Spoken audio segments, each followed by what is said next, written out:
السلام علیکم ورحمۃ اللہ وبرکاتہ۔ بسم اللہ الرحمن الرحیم۔ نقول فی توحید اللہ معتقدین بتوفیق اللہ ان اللہ واحد لا شریک له ولا شیء مثله ولا شیء یعجزه ولا الہ غیرہ، قدیم بلا ابتداء دائم بلا انتہاء، لا يفنى ولا يبيد ولا يكون إلا ما يريد، لا تبلغه الأوهام ولا تدركه الأفهام ولا يشبه الأنام۔ بعدها أقول قال رسول الله صلى الله عليه وسلم إن الله يبعث لهذه الأمة على رأس كل 100 سنة من يجدد لها دينها۔ رواہ ابو داود۔ بسم اللہ الرحمن الرحیم۔ السلام علیکم ورحمۃ اللہ وبرکاتہ۔ اللہ تعالیٰ کی تعریف کے بعد جو حدیث شریف میں نے آپ کے سامنے پڑھی ہے، اس کو امام ابو داود نے اپنی سنن ابو داود میں نقل کیا ہے۔ اس حدیث کے راوی سیدنا ابو ہریرہ رضی اللہ عنہ ہیں، اور اس حدیث کو امام ناصر الدین البانی اور دوسرے بہت سارے محدثین نے صحیح قرار دیا ہے۔ امام ناصر الدین البانی نے اس حدیث کو اپنے سلسلۃ الصحیحہ میں بھی نقل کیا ہے۔ تو اس حدیث کی سند بڑی مضبوط ہے۔ اس حدیث کے پہلے الفاظ کو سمجھتے ہیں، پھر اس حدیث میں آنے والے جس مضمون کو یہ حدیث کور کرتی ہے اس کو سمجھتے ہیں، اور پھر انشاءاللہ آج کا جو موضوع اصل ہے اس کی طرف پلٹیں گے انشاءاللہ۔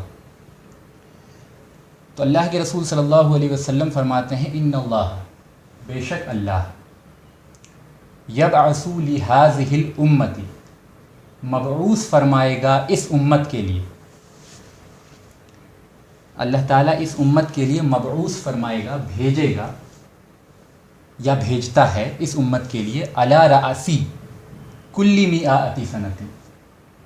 راس کہتے ہیں عربی زبان میں سر کو یا ٹپ کو یا کسی بھی چیز کے اینڈ پوائنٹ۔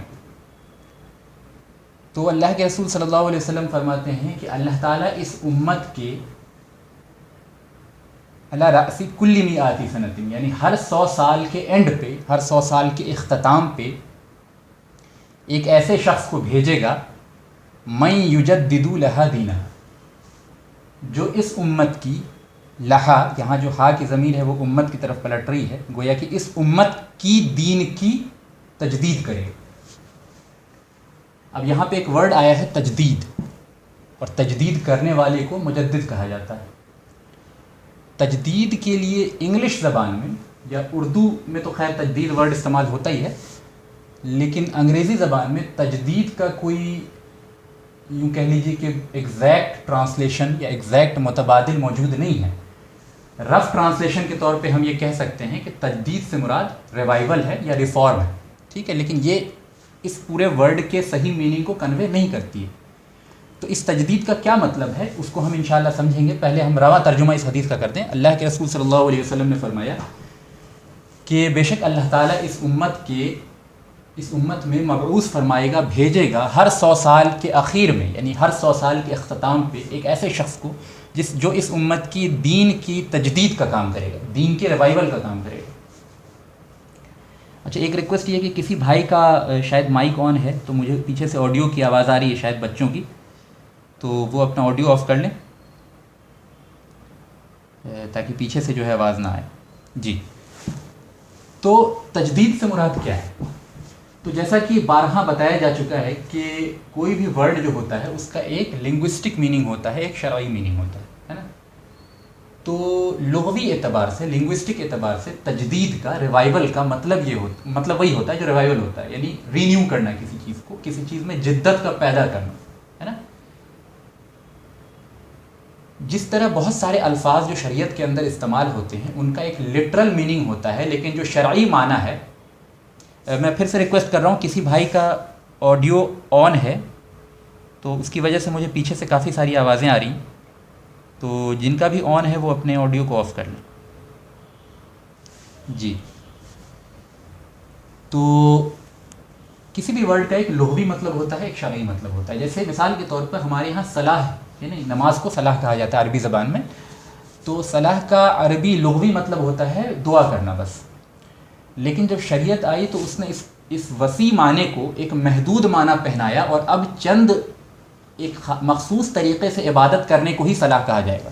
کوئی شخص صرف دعا کرے تو یہ نہیں کہہ سکتا کہ میں نے صلاح پڑھ لی ہے نا. اس کو پراپر طریقے سے جب نماز ادا کرے گا تبھی وہ صلاح ہوگی.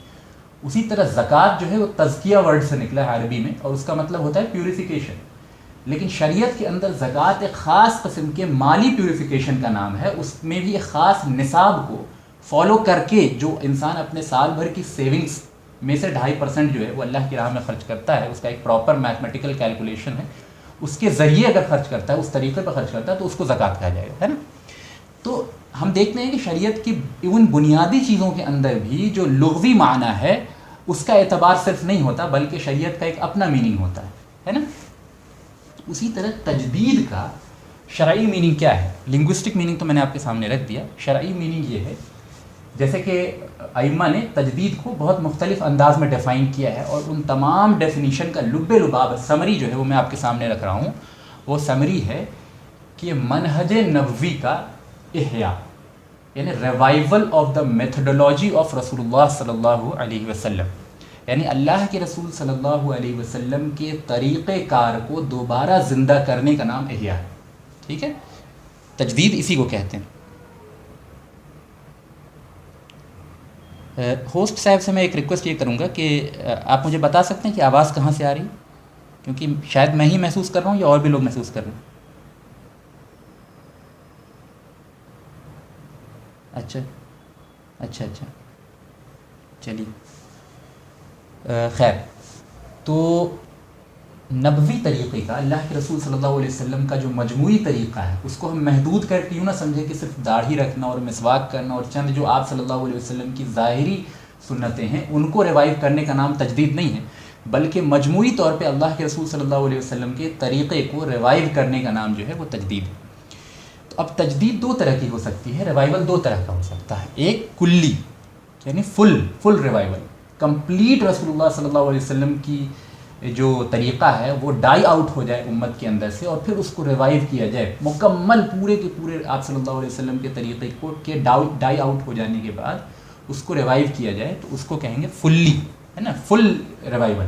اور ایک ہوتا ہے جزوی یعنی سرٹین پارٹ آف سنہ آف رسول اللہ صلی اللہ علیہ وسلم over the time die out ہو جائے، اوور دا ٹائم جو ہے وہ پبلک کی نگاہوں سے اوجھل ہو جائے، تو اس کو ریوائیو کرنا، اس کو دوبارہ زندہ کرنا، یہ عمل جو ہے یہ جزوی تجدید کہلائے گا. ٹھیک ہے.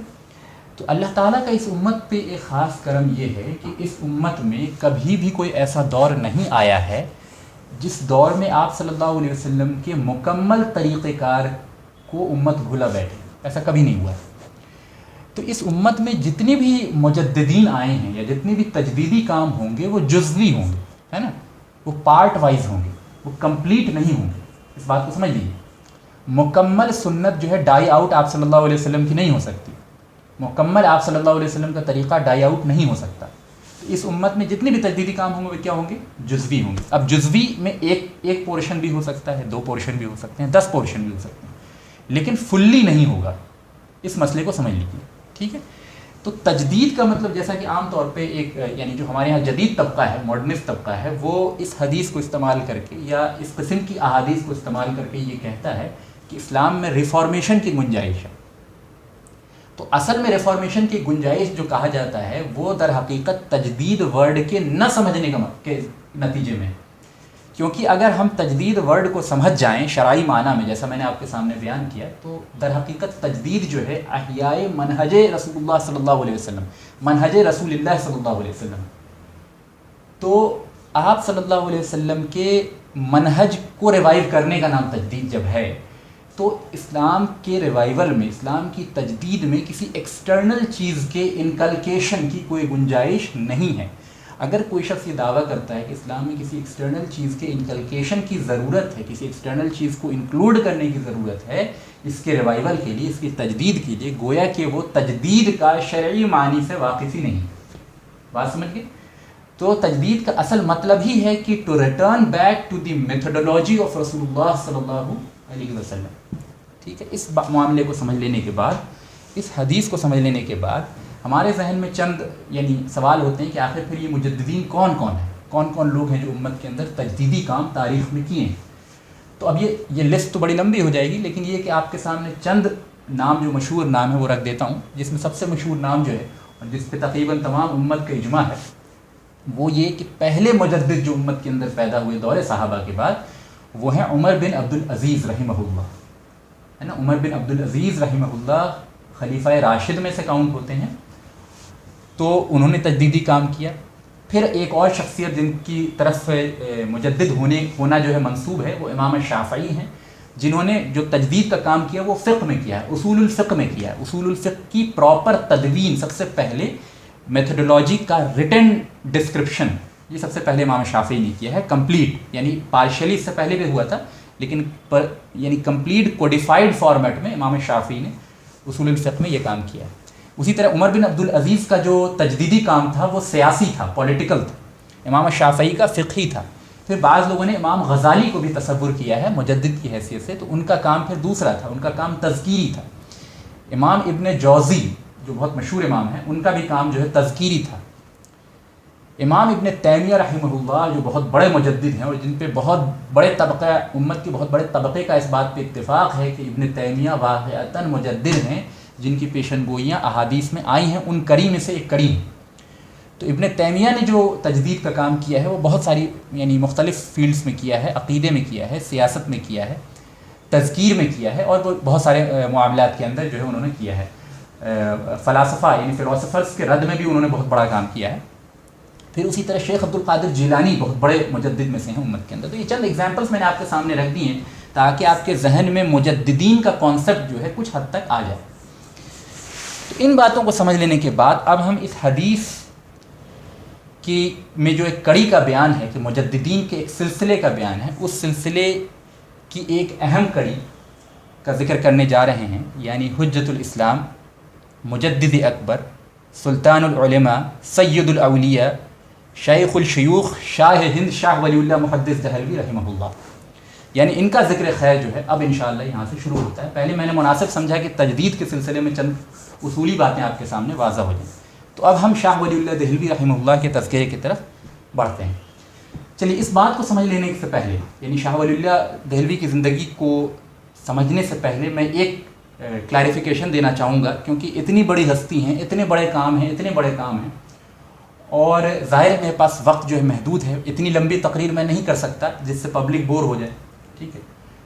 تو اس بات کے پیش نظر مجھے اختصار سے کام لینا ہوگا، کہیں کہیں میں بہت ساری ڈیٹیلز جو ہے مجھے اسکپ کرنی ہوگی، اور شاہ صاحب کی پرسنالٹی کے ساتھ یہ عدل و انصاف اور جسٹس نہیں ہو پائے گا۔ بالکل میں پہلے کلیریفیکیشن کر دوں کہ اگر آپ یہ سمجھتے ہیں کہ شاہ صاحب کی پوری زندگی اس ایک درس سے سمجھ جائیں گے تو بالکل یہ آپ کی ایکسپیکٹیشن غلط ہے، ٹھیک ہے۔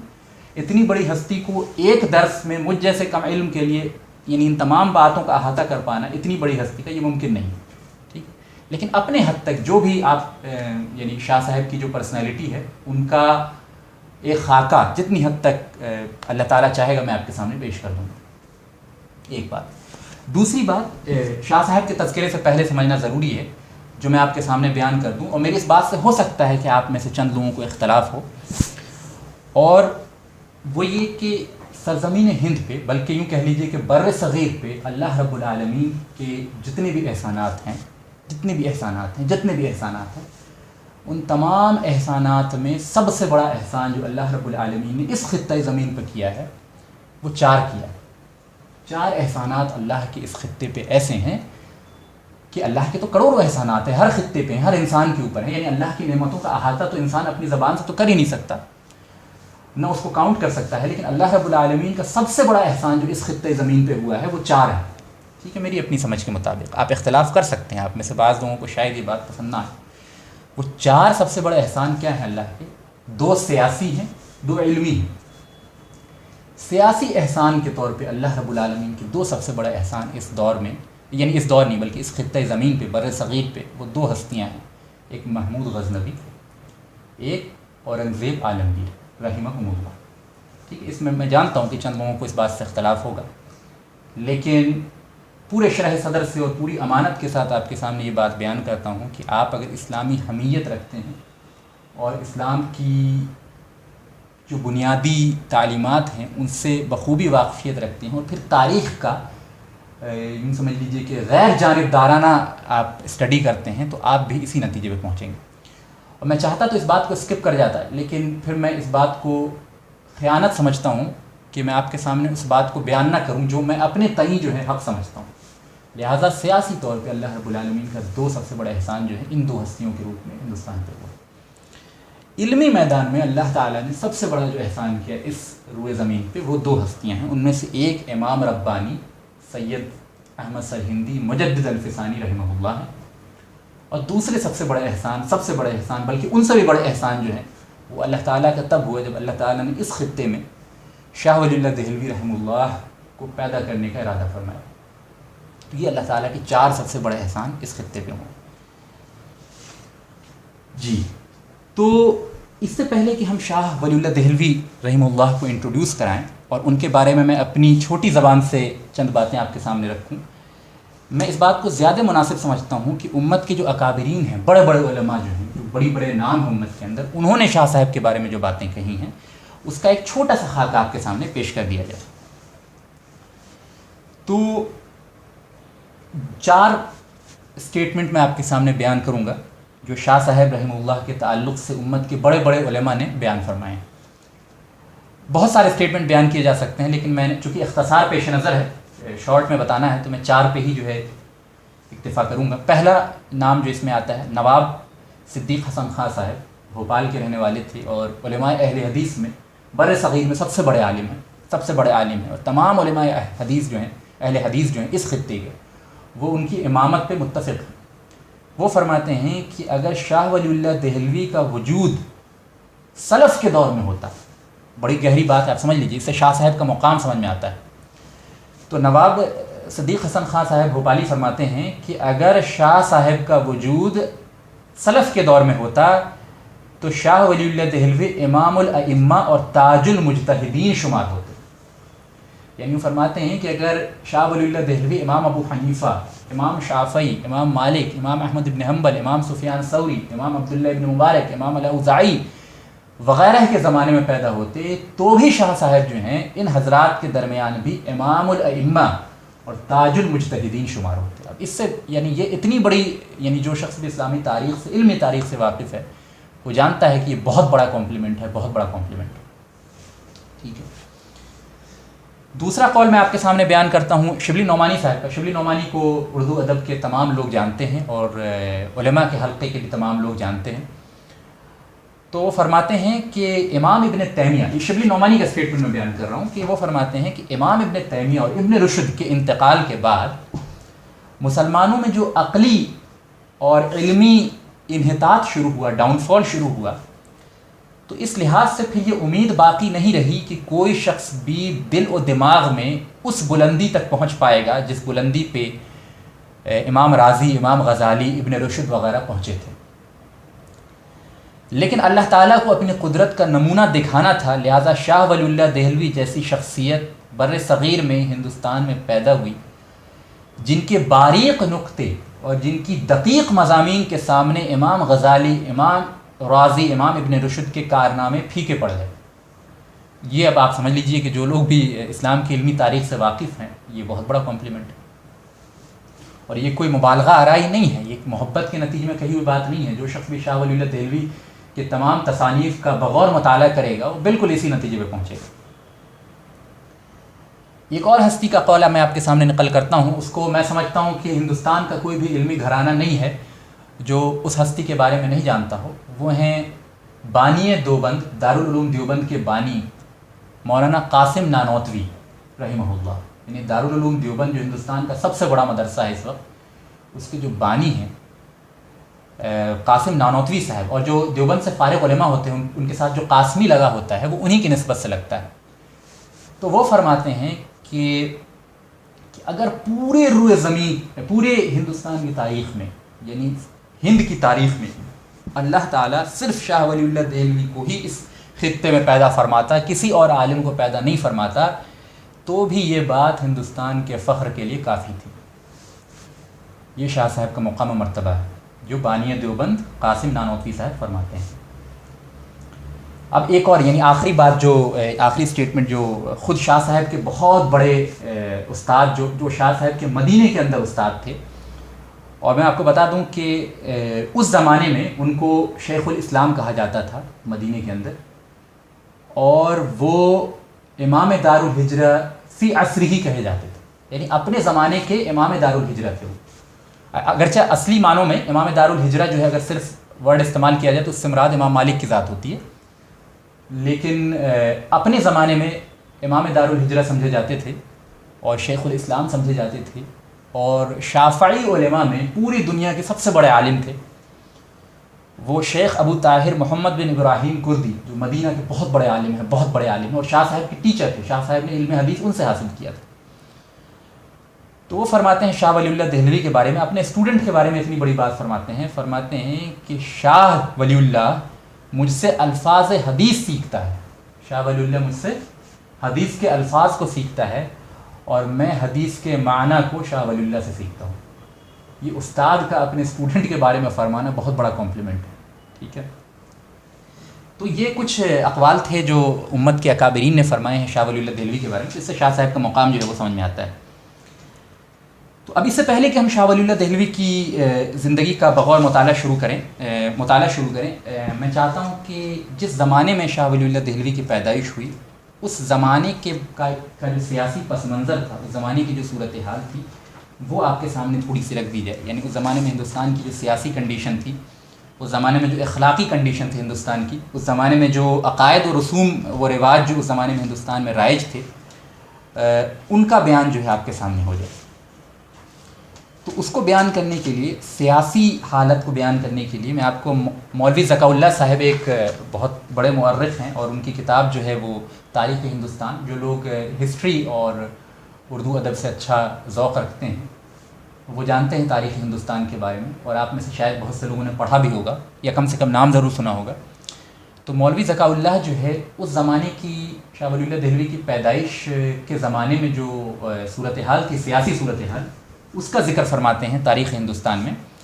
فرماتے ہیں کہ اورنگزیب کے انتقال کے بعد، عالمگیر کے انتقال کے بعد، سلطنت کے کاموں میں انقلابات عظیم ہو گئے، یعنی بہت ساری تبدیلیاں آ گئیں، اور تمام تعلقات کی صورتحال بدل گئی، اور مرہٹوں کہا جاتا ہے، آپ نے کہہ لیجیے کہ ان کو کیا کہوں، مراٹھیز، ٹھیک ہے، جو، اور ہمیشہ آپ جانتے ہیں کہ مراٹھاز کا جو یوں سمجھ لیجیے کہ 36 کا آنکڑا تھا سلطنت مغلیہ سے، ان کے جو تعلقات تھے وہ بالکل کایا پلٹ ہو گئے۔ پہلے ڈومیننس مغل سلطنت کو حاصل تھا، لیکن اورنگزیب کے انتقال کے بعد جو ہے مراٹھاز کا ڈومیننس بڑھتا چلا گیا، اور سلطنت مغلیہ انتہائی کمزور ہوتی چلی گئی، اور اس مقام پہ پہنچ گئی کہ اب اس کا دم نکلا چاہتا تھا، یعنی اب جو ہے سلطنت مغلیہ کا دم نکل رہا تھا۔ گویا شاہ ولی اللہ دہلوی کی پیدائش، میں آپ کو بتا دوں کہ اورنگزیب کے انتقال کے 4 سال پہلے ہوئی، یعنی اورنگزیب کا انتقال 1707 میں ہوا ہے جہاں تک مجھے یاد آ رہا ہے، اور 1703 میں شاہ ولی اللہ دہلوی کی پیدائش ہوئی۔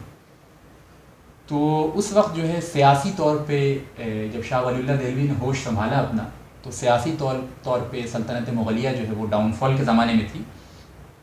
بادشاہ جو اورنگزیب کے بعد تھے، وہ آپ جانتے ہیں، آپ میں سے جو لوگ بھی تاریخ کے اسٹوڈنٹ وہ جانتے ہیں کہ انتہائی عیاش قسم کے تھے، اور جو پاور اور قوت تھی سلطنت مغل کو حاصل، وہ کمزور ہوتی چلی گئی تھی۔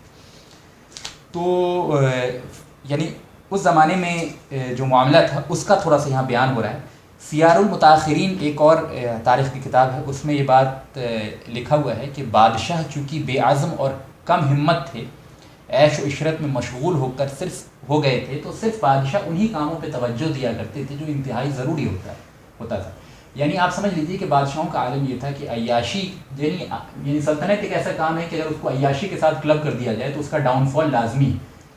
تو تاریخ کی کتابوں میں آتا ہے کہ بادشاہ اتنے عیاش ہو گئے تھے اورنگزیب کے بعد کہ ڈاؤن فال ہونا شروع ہو گیا تھا، اور صرف بہت ضروری کوئی کام آتا تھا تو ہی اپنی عیاشی سے باہر نکل کے ایکشن لیتے تھے، ورنہ جو ہے وہ اپنی عیاشی میں اور یعنی ہر قسم کے معاملات میں گم رہتے تھے. اور ان کی عیاشی کے نتیجے میں کیا ہوا کہ مختلف طبقوں سے، سوسائٹی کے مختلف طبقوں سے بادشاہ کا جو رعب تھا، جو ایک بادشاہ کا دبدبا ہوتا ہے، وہ کم ہوتا چلا گیا، جس کی وجہ سے ایڈمنسٹریشن کی کمانڈ جو ہے وہ لوز ہوتی چلی گئی. تو بادشاہ اپنی تخت پہ ضرور بیٹھا ہوتا تھا، لیکن اس کے اختیارات انتہائی محدود ہوتے تھے. تو یہ ایک سیاسی تصویر کشی میں نے آپ کے سامنے کر دی کہ جو شاہ ولی اللہ دہلوی نے اپنی جوانی جب سنبھالی ہے تو سلطنت مغلیہ انتہائی کمزوری کی طرف بڑھ رہی تھی اور اسلامی اقدار جو ہے وہ پامال ہو رہی تھی، مسلمانوں کی حکومت کمزور ہو چلی تھی. تو یہ صورتحال تھی. اخلاقی پستی کا کیا عالم تھا، اخلاقی صورتحال کیا تھی اس زمانے میں؟ اخلاقی صورتحال کو سمجھنے کے لیے سید ہاشمی فرید آبادی لکھتے ہیں کہ ہندوستان کی دولت مند طبقہ جو ہے وہ نہایت عیش پسند اور تن آسان ہو گیا تھا. یعنی دولت مند طبقہ جو تھا ہندوستان کا اس زمانے کا، وہ دھیرے دھیرے کر کے عیش و عشرت میں مبتلا ہو گیا تھا، جس طرح بادشاہ مبتلا تھے. امیروں کی ساری کوشش، ساری طاقت اور ساری تگودو اس بات میں لگی رہتی تھی کہ کس طرح سازش کر کے ایک دوسرے کو، اپنے آپ کو عوام کی نگاہ میں بلند کر لیں اور سامنے والے کو عوام کی نگاہ میں گرا دیں. کسی قوت کے حصول تو درکنار، کسی امیر کے سامنے حق بات کو بیان کرنا کا بھی کسی کے اندر مجال نہیں تھی. اپنے اپنے مقام پر اعلانیہ خود مختاری کا اعلان کرنے کی بھی کسی کو جسارت نہیں تھی. یعنی امیروں کا معاملہ یہ تھا کہ بس عیش و عشرت، بس عیاشی اور بس ایک دوسرے کو نیچا دکھانا، لیکن کسی بھی ہمت و عزم والے کام میں جو ہے وہ بالکل پیچھے ہوتے چلے گئے. اور اندرونی خرابیاں بڑھتی چلی گئیں، چغل خوریاں بڑھتی چلی گئیں، پیسے کی بربادیاں بڑھتی چلی گئیں، اور انتظام حکومت کی صلاحیت جو ہے رفتہ رفتہ مفقود ہوتی چلی گئی. یعنی لوگوں کے اندر جو ہے جب عیش و عشرت بڑھ جاتی ہے تو ان کی صلاحیتیں کافی کم ہو جاتی ہیں. تو یہ معاملہ تھا، اخلاقی پستی تھی، لوگ چغل خوری وغیرہ کی طرف راغب ہو رہے تھے دھیرے دھیرے. اگرچہ آپ یہ سمجھ لیجیے کہ یہ چیزیں جب کسی زمانے میں اخلاقی پستی کا ذکر ہوتا ہے تو اس سے پیچھے کے زمانے سے کمپیئر کیا جاتا ہے. اب ہمارے دور کا حال تو اس سے بھی زیادہ بدتر ہو چلا ہے بعض معاملات کے اندر. تو اگر ہم اپنے دور سے کمپیئر کریں گے تو بہت سے اعتبار سے وہ دور بہتر تھا. ٹھیک ہے، کم سے کم سیاسی اعتبار سے ابھی سے بہت بہتر تھا. اگرچہ وہ اس دور کو پھر پچھلے حکمرانوں سے کمپیئر کریں گے تو پھر اس دور میں کمیاں اور خرابیاں آ چلی تھیں. یہ باتیں میں کیوں بیان کر رہا ہوں؟ یہ باتیں پس منظر بیان کر رہا ہوں جس پس منظر میں شاہ صاحب کی پیدائش ہوئی ہے. کیونکہ کسی بھی انسان کو سمجھنے کے لیے اس کا بیک گراؤنڈ سمجھنا، اس زمانے کے ماحول اور حالات کو سمجھنا انتہائی ضروری ہوتا ہے. تو یہ تو تھا اخلاقی حالت، یہ تو تھا سیاسی حالت. عقیدے کا کیا معاملہ تھا؟ اس زمانے کے لوگوں کا جو عقائد تھے وہ کس قسم کے تھے؟ اس کے تعلق سے سید ابو الحسن علی ندوی رحمہ اللہ اپنی کتاب تاریخ دعوت و عزیمت میں 5ویں جلد میں لکھتے ہیں کہ غیر اسلامی تہواروں کو شان و شوکت سے منانا عام ہو چکا تھا.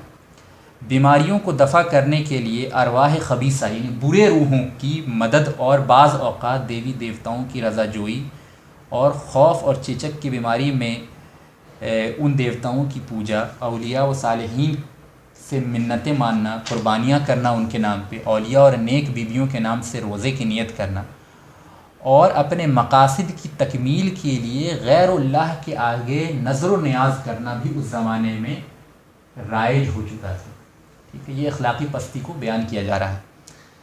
پھر آگے مزید فرماتے ہیں کہ ایک بڑے دائرے میں یعنی اس زمانے میں سرزمین ہند کا ایک بہت بڑا طبقہ جو تھا مسلمانوں کا، وہ عقیدہ توحید اس مفہوم میں محدود ہو گیا تھا. یعنی اس زمانے کے لوگوں نے عقیدہ توحید کو اس مفہوم میں سمجھا تھا، اس انداز میں سمجھا تھا کہ اللہ تعالیٰ زمین و آسمان کا خالق حقیقی تو ضرور ہے، بنانے والا تو ضرور ہے، معبود حقیقی تو ضرور ہے، اور تمام بڑے بڑے کام تو ضرور اللہ تعالیٰ انجام دیتا ہے. لیکن اللہ تعالیٰ نے دنیا کے چھوٹے چھوٹے کاموں کو، مثلاً اولاد دینا، بارش برسانا، ٹھیک ہے، اور اس قسم کے دوسرے چھوٹے چھوٹے کاموں کو اپنے ہی سلطنت کے بہت سے اولیاء اللہ کو سونپ رکھا ہے.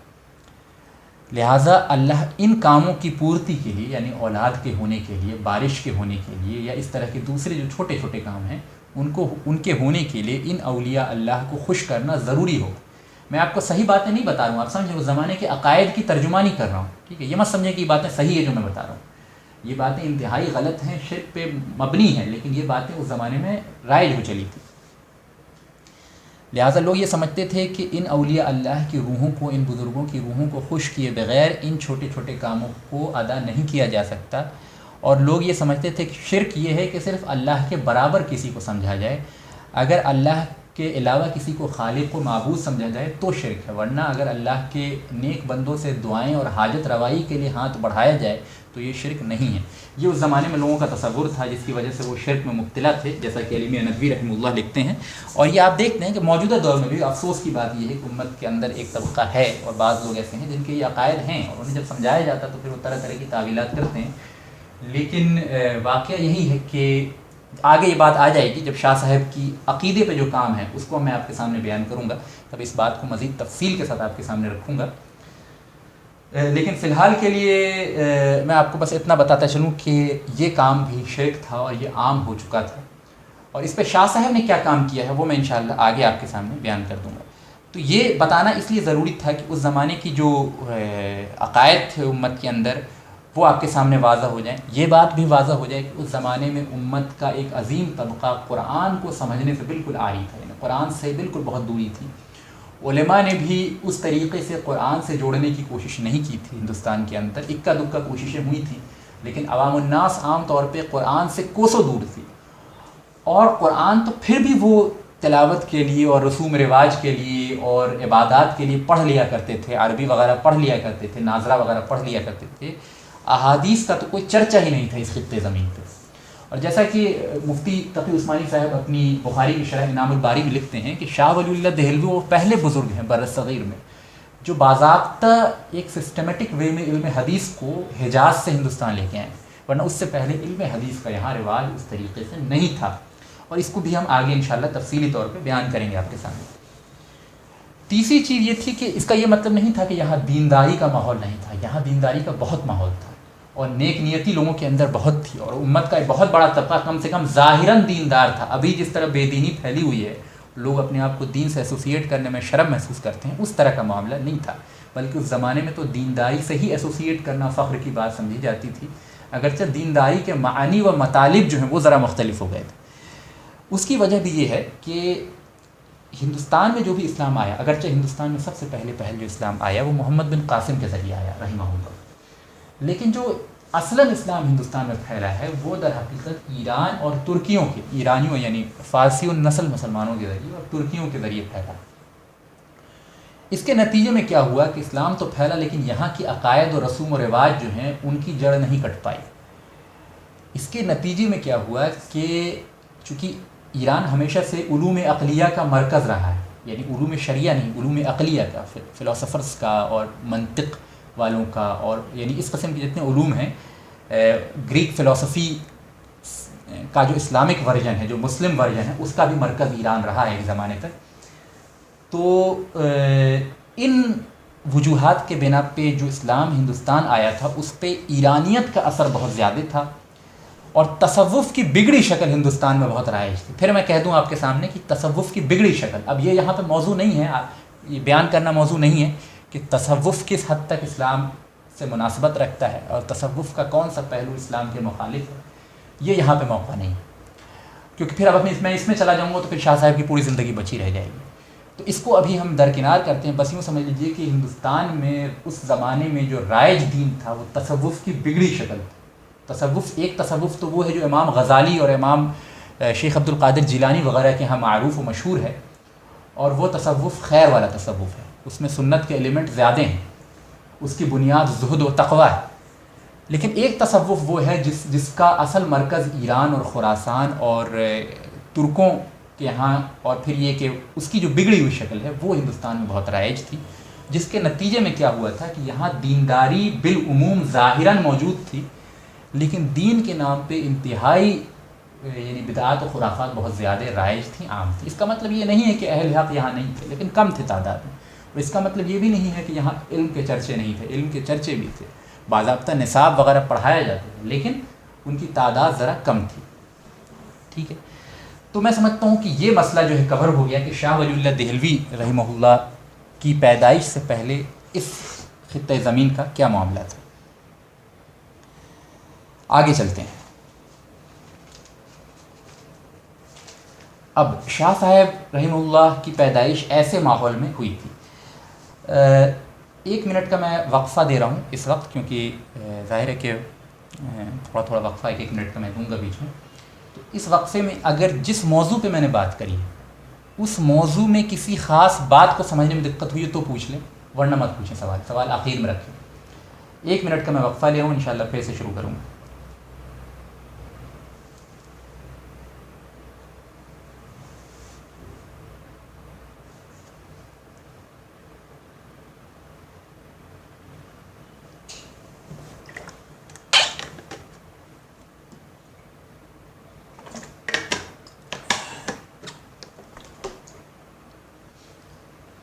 میں سمجھتا ہوں جو باتیں ابھی تک ہو رہی ہیں وہ سمجھ میں آ رہی ہیں. میں ہوسٹ صاحب سے ایک بار پوچھنا چاہوں گا کہ کسی قسم کی کوئی پرابلم یا آواز میں کوئی دقت یا کوئی بات اگر نہیں سمجھ میں آ رہی ہو، کوئی بات واضح نہیں کر پا رہا ہوں میں، تو وہ مجھے اطلاع کر دیں.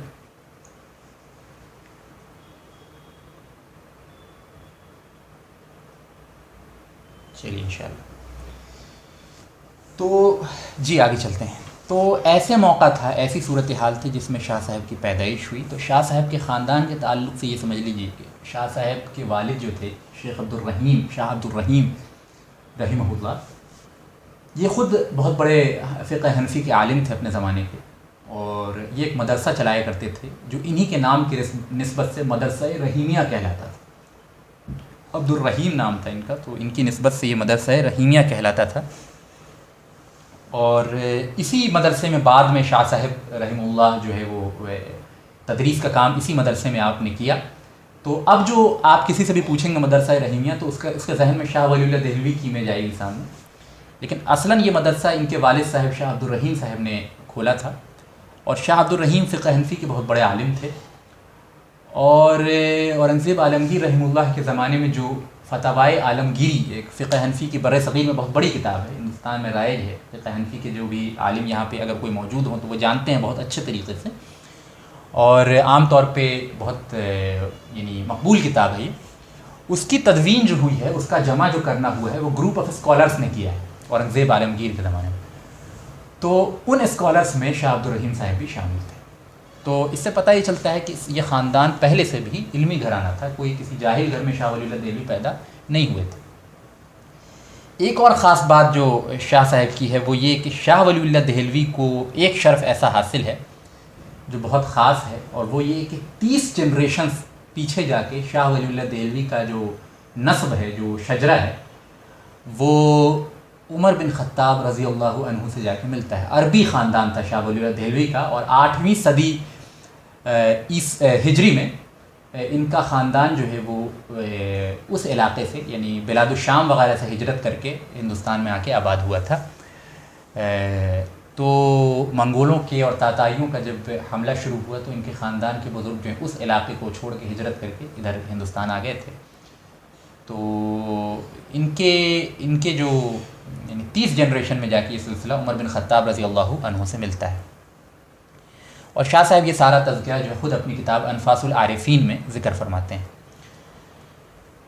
جی تو شاہ صاحب کی ابتدائی حالات کو میں پہلے بیان کر دوں. شاہ صاحب کی ابتدائی حالات کیا تھی کہ شاہ صاحب جب 5 سال کی عمر کے تھے تو اپنے والد محترم کے مدرسے یعنی مدرسہ رحیمیہ میں داخل ہو گئے، اور 9 سال کی عمر تک جو ہے وہ 7 سال کی عمر میں حفظ قرآن سے فراغت حاصل ہو گئی. اور پھر 10 سال کی عمر تک آپ نے جو ہے فقہ کی اس زمانے میں رائج جو حنفی فقہ کی ابتدائی کتابیں تھیں وہ ساری حفظ کر لی تھی. اور 14 سال کی عمر تک 15 سال کی عمر تک شاہ صاحب نے عالمیت کے تمام جو کورسز ہوتے ہیں اور تمام کتب جو ہوتی ہیں اپنے والد صاحب کے مدرسے سے پڑھ کے فراغت حاصل کر لی اور اپنے والد صاحب سے اجازت حاصل کر لی.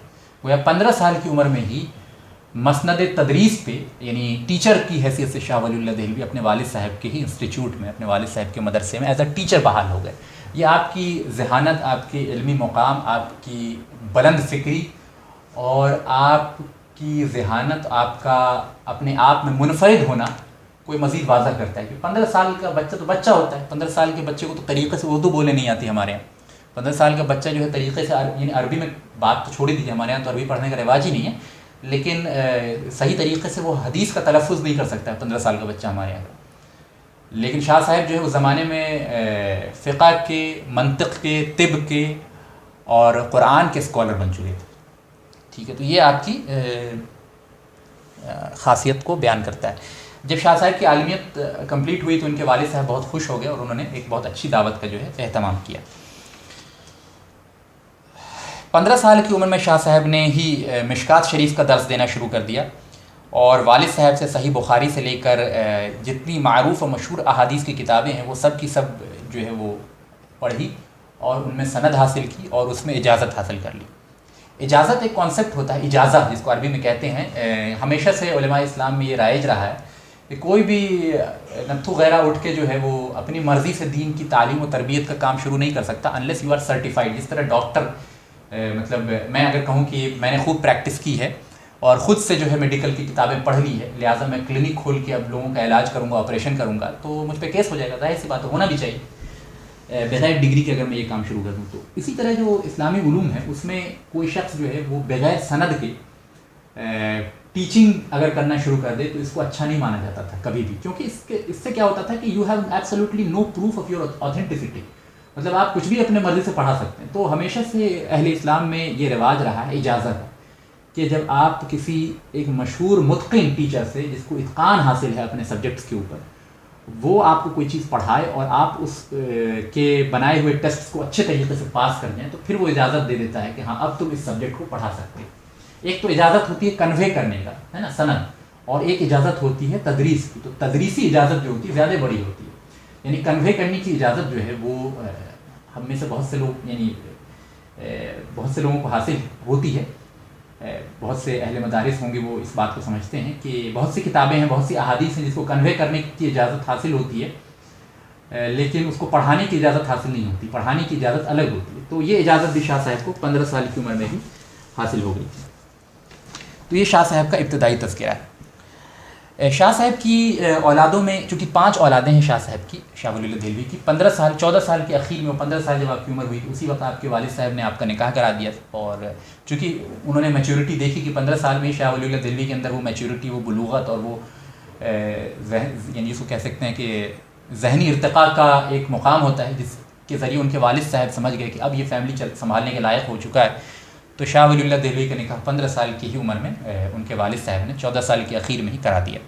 شاہ ولی اللہ دہلوی کی 4 مشہور اولادیں ہیں جن کے ذریعے شاہ صاحب کا علم جو ہے وہ امت کے دیگر طبقوں تک پھیلا ہے. اور ان میں سب سے مشہور نام جو ہے شاہ عبدالعزیز محدث دہلوی کا ہے, جو فقہ حنفی کے بہت بڑے عالم ہیں.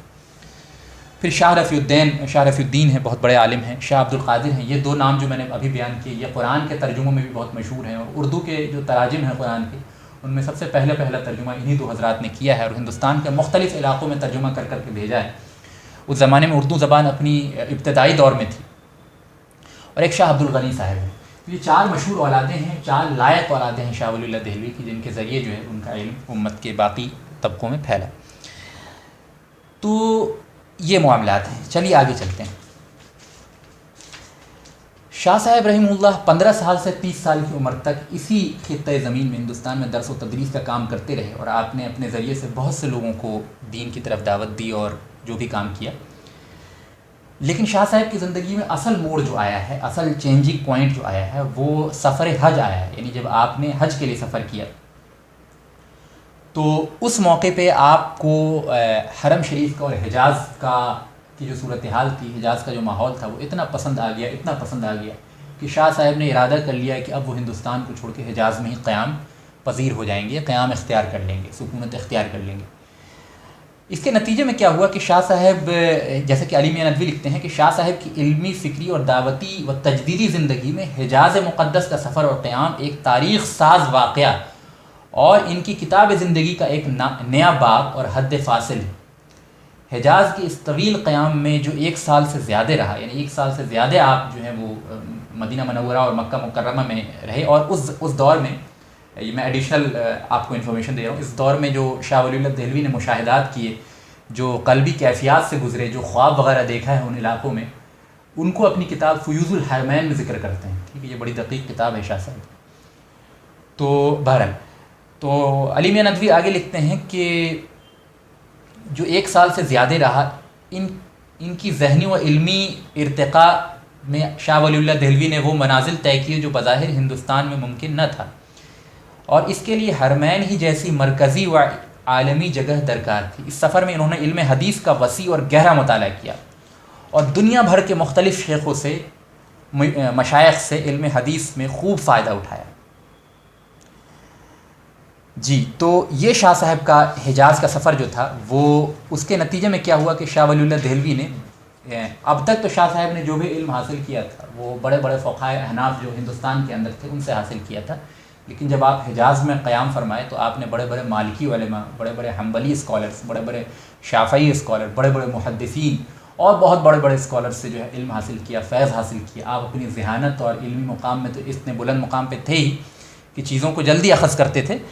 لہٰذا معاملہ یہ ہوا کہ شاہ صاحب کے لیے جب آپ وہاں تھے، یعنی حرم شریف میں قیام پذیر تھے، تو میں پہلے بھی جیسا بتا چکا ہوں کہ ہندوستان میں علم حدیث سے جو ہے واقفیت ذرا کم تھی، علم حدیث کا رواج کم تھا۔ تو اس بات کو مزید ہائی لائٹ کرتے ہوئے سید ابو الحسن علی ندوی رحمہ اللہ لکھتے ہیں کہ شاہ صاحب کے لیے فن حدیث کے خصوصی ذوق اور حرمین میں اس کی تدریس و اشاعت کے آسان مواقع اور وہاں بیٹھ کر مختلف ممالک سے آنے والے طالبین علم اور علماء سے فائدہ اٹھانے کا امکان بڑھ گیا۔ پھر بیت اللہ کے آس پاس بیٹھنا، اس کی برکات سے فائدہ اٹھانا، نبی کریم صلی اللہ علیہ وسلم کی قبر اطہر کے آس پاس بیٹھ کر اس کی برکت و سعادت سے استفادہ حاصل کرنا ہندوستان کے غیر یقینی حالات میں ممکن نہ تھا۔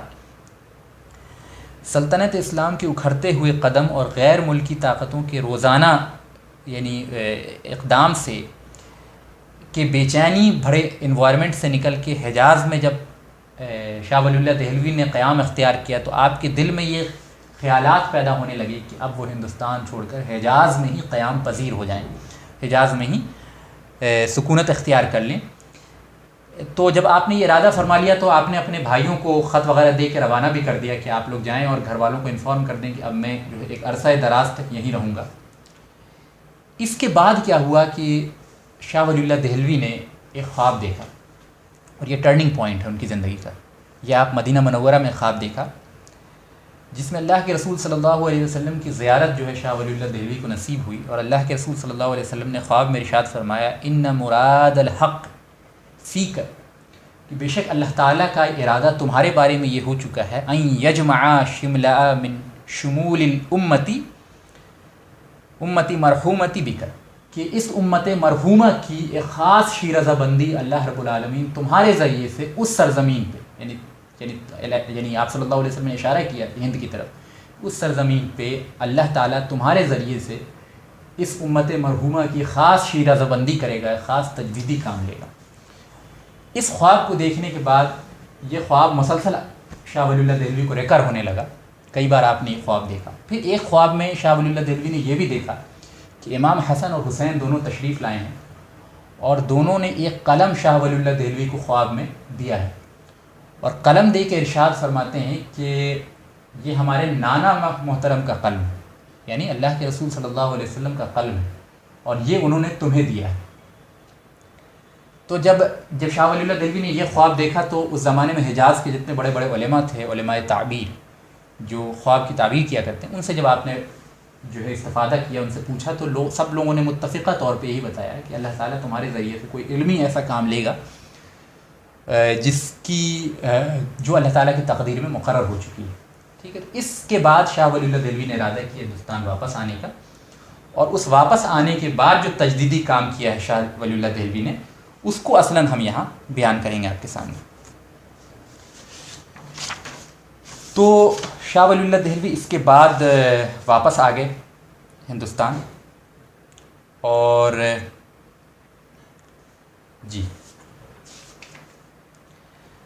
اس کے بعد شاہ ولی اللہ دہلوی ہندوستان واپس آ گئے۔ اب شاہ ولی اللہ دہلوی کا تجدیدی کارنامہ جو ہے، اصلاً آپ رحمہ اللہ کا تجدیدی کام جو ہے، ریوائول کا جو کام ہے، وہ اصلاً اب شروع ہوگا۔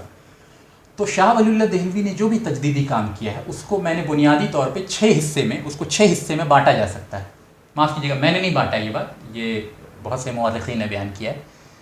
تو شاہ ولی اللہ دہلوی کے تمام تجدیدی کام، تمام ریوائول کے جو کام ہیں، ان کو 6 حصے میں بانٹا جا سکتا ہے۔ پہلا، عقیدے کی اصلاح تھرو دعوت الی القرآن، قرآن کی دعوت کے ذریعے عقیدے کی اصلاح۔ پہلا میدان کون سا ہے شاہ ولی اللہ دہلوی کی تجدیدی میدان 6 حصے میں بانٹا جا سکتا ہے. اس میں پہلا میدان کون سا ہے؟ عقیدے کی اصلاح، جو کہ دعوت الی القرآن، قرآن کی طرف دعوت کے ذریعے عقیدے کی جو اصلاح شاہ ولی اللہ دہلوی نے کی ہے وہ پہلا میدان ہے. اور ان 6 میدان کو ہم مختلف میدان کو اچھے طریقے سے پڑھیں گے، یہاں سمجھیں گے، اور پھر یہ پورا مفہوم جو ہے وہ کلیئر ہوگا.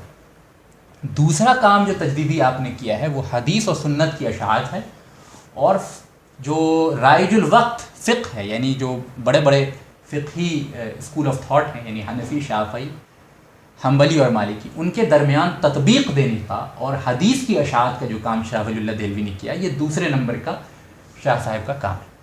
ٹھیک ہے، پہلا کون سا؟ عقیدے کی اصلاح تھرو دعوت الی القرآن. دوسرا حدیث و سنت کی اشاعت اور فقہ کے درمیان تطبیق.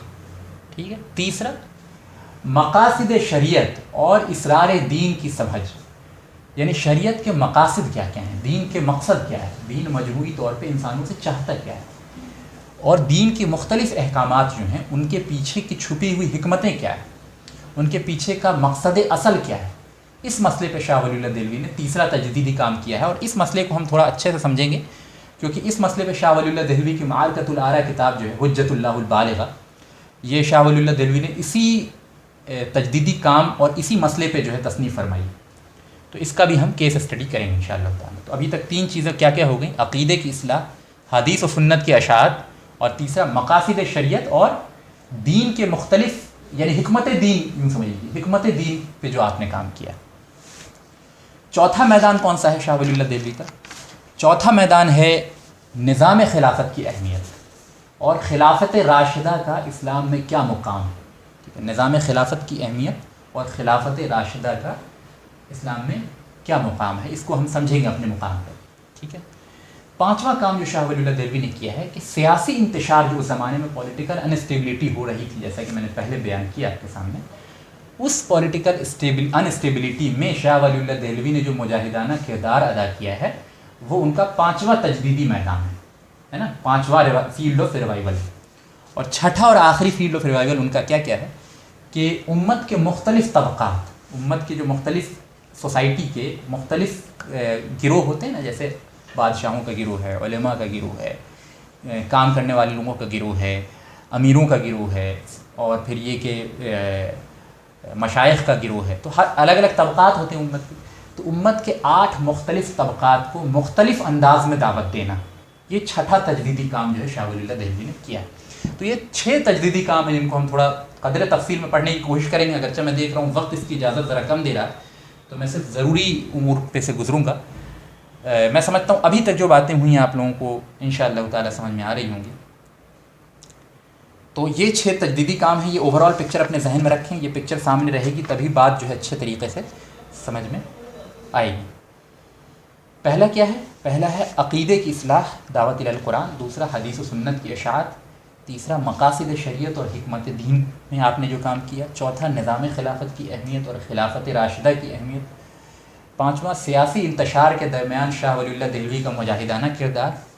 اور چھٹا کیا ہے؟ دین امت کی جو مختلف طبقات ہیں، 8 مختلف طبقات، ان 8 مختلف طبقات کو کس طریقے سے 8 ڈفرینٹ ویز میں شاہ ولی اللہ دہلوی نے نصیحت فرمائی، ان کے درمیان کس طرح تجدیدی کام کیا. یہ 6 مختلف میدان ہیں تجدید کے. ان 6 کو اگر آج ہم سمجھ لیں گے تو اس کے بعد پھر شاہ ولی اللہ دہلوی کی ڈیتھ کو بیان کریں گے آپ کے سامنے بہت شارٹ میں، اور ان کی جو آخری وصیت تھی بہت شارٹ تھی، وہ آپ کے سامنے پڑھ کے انشاءاللہ تعالی یہ آج کا پروگرام ہم ختم کرنے کی کوشش کریں گے. تو پہلا پوائنٹ جو آتا ہے وہ اصلاح عقائد اور دعوت الی القرآن کا ہے. چلیے اس کو سمجھتے ہیں. جی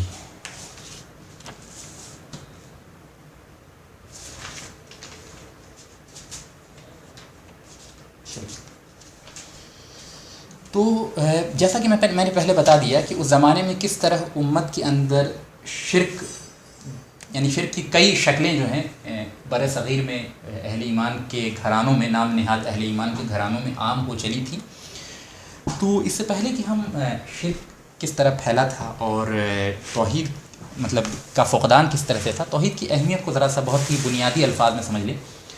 وہ یہ کہ توحید ایک ایسی چیز ہے کہ جتنے انبیاء علیہ السلام دنیا کے اندر آئے ہیں، جتنے انبیاء علیہ السلام دنیا کے اندر آئے ہیں، اور جس خطے میں بھی گئے ہیں، جن قوم کے درمیان بھی ان کو مبعوث کیا گیا ہے، ان تمام قوم میں بھیجے جانے کا اولین مقصد کیا تھا؟ اولین مقصد، سب سے بڑا مقصد یہ تھا کہ توحید کا اثبات کیا جائے اور شرک کی نفی کی جائے، شرک کا رد کیا جائے۔ گویا کہ روئے ارضی کو شرک سے پاک کر کے توحید کے نغمے سے معمور کرنا جو ہے در حقیقت تمام انبیاء علیہ السلام کا ایک لفظ میں مقصد تھا۔ تو آخر یہ توحید اتنی اہم کیوں ہے اور شرک اتنی بری چیز کیوں ہے کہ تمام انبیاء علیہ السلام مختلف علاقوں میں، مختلف زمانوں میں، مختلف وقت میں دنیا کے اندر آئے، لیکن سب کا مقصد شرک کو کیا خاتمہ اور توحید کا اثبات تھا۔ اس بات کو سمجھ لیں کہ در حقیقت جو ہے پوری کائنات میں کسی بھی چیز کا مطلب، کسی بھی چیز کا اچھا یا برا ہونا، کسی بھی چیز کا صحیح اور غلط ہونا، کسی بھی چیز کا کوئی مطلب ہونا یا کسی بھی چیز میں کسی میننگ کا ہونا در حقیقت اللہ کے دینے سے ہے۔ گویا کوئی چیز صحیح کب صحیح بنتی ہے؟ جب اللہ تعالیٰ کہتا ہے، کوئی چیز غلط تب غلط بنتی ہے جب اللہ تعالیٰ کہتا ہے، کیونکہ صحیح اور غلط کا ہمارا جو ذہن میں تصور ہے وہ بھی اللہ کا دیا ہوا ہے۔ وَأَلْهَمَهَا فُجُورَهَا وَتَقْوَاهَا، کہ ہم نے ہی انسان کے ذہن پہ جو ہے الہام کیا ہے کہ یعنی نفس کا ذکر ہو رہا ہے کہ جو انسان کے نفس کو اللہ تعالیٰ نے جب مزین کر دیا تو اس کے نفس کے اندر جو ہے فجور اور تقوی یعنی نیکی اور برائی کی سمجھ جو ہے وہ ہم نے ہی دی۔ تو گویا کہ ہم جتنی بھی چیز کو صحیح قرار دیتے ہیں اپنی عقل سے سوچ کے یا اپنی فطرت سے سوچ کے، وہ ساری کی ساری صحیح تب صحیح ہیں، اور وہ ہمارا صحیح اور غلط کا جو پیمانہ ہے وہ بھی اللہ کا دیا ہوا ہے، وہ اللہ نے ڈالا ہے۔ تو گویا صحیح اور غلط کو ہم اپنی ذات کی حد تک انڈیویجولی، ایبسولیوٹلی، مطلق وے میں سمجھنے سے قاصر ہے، کیونکہ وہ صحیح اور غلط کا معنی بھی اللہ نے ہی دیا ہے، روح کو سمجھ بھی اللہ ہی نے دی ہے، عقل کو طاقت بھی اللہ ہی نے دی۔ تو گویا کہ اللہ وہ ہستی ہے جس کے معنی دینے سے دوسری چیزوں میں معنی ہوتا ہے، جس کے غلط کہنے سے کوئی چیز غلط ہوتی ہے، جس کے صحیح کہنے سے کوئی چیز صحیح ہوتی ہے۔ اللہ وہ وجود ہے جو واجب الوجود ہے، ٹھیک ہے، اور اللہ کے وجود بخشنے سے دوسری چیزیں جو ہے وجود میں آتی ہیں، ٹھیک ہے۔ اس بات کو جب آپ سمجھتے ہیں تو اس بات کو بھی سائملٹینیسلی سمجھ لیجئے کہ کائنات کی سب سے بڑی حقیقت جو ہے وہ اللہ کی ذات ہے۔ تمام حقائق اللہ کے دینے سے اپنی حقیقت کے میننگ کو اخذ کرتے ہیں، ہے نا، اپنی میننگ میں ڈھلتے ہیں۔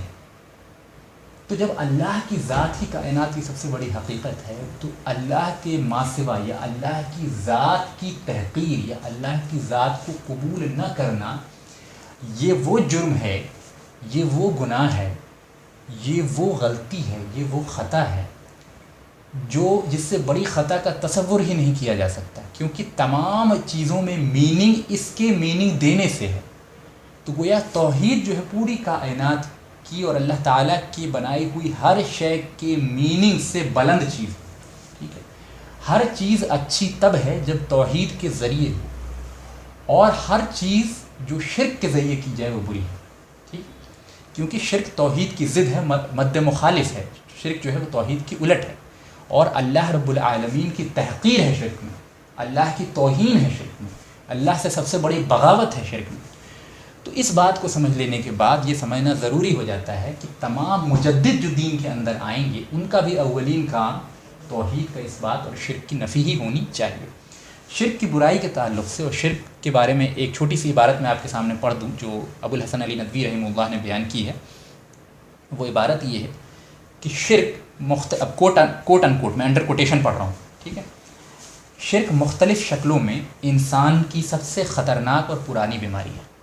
میں چاہتا ہوں بغور آپ سنیں اس بات کو، کیونکہ دیکھیے ایک بات سمجھ لیجیے، میں بیچ میں ذرا رک کے آپ سے ایک بات کہہ دوں کہ ہم میں سے جو لوگ بھی ایمان لاتے ہیں وہ اگر شرک کی اتنے عظیم جرم ہونے کو تسلیم نہ کریں، دیکھیے ہمارا ایمان معتبر ہی نہیں ہے اگر ہم شرک کو رد نہ کریں، ہمارا ایمان معتبر ہی نہیں ہے، بلکہ ہم ایمان والے ہیں ہی نہیں اگر ہمارے دل کے اندر شرک کے غلط ہونا، انتہائی غلط ہونا ہمارے قلب پہ اظہر من الشمس نہ ہو، ٹھیک ہے، ہمارے دل پہ بالکل واضح نہ ہو۔ گویا شرک یعنی جب ہم لا الہ الا اللہ پڑھتے ہیں تو اس میں نفی کا پہلو زیادہ ہے، اس بات کا انکار پہلے ہے کہ ما سوا اللہ کے ما سوا جتنے بھی معبودان ہیں وہ سب معبودان باطلہ ہیں، اور صرف ایک ذات جو اللہ کی لائق عبادت ہے، معبود اصل ہے۔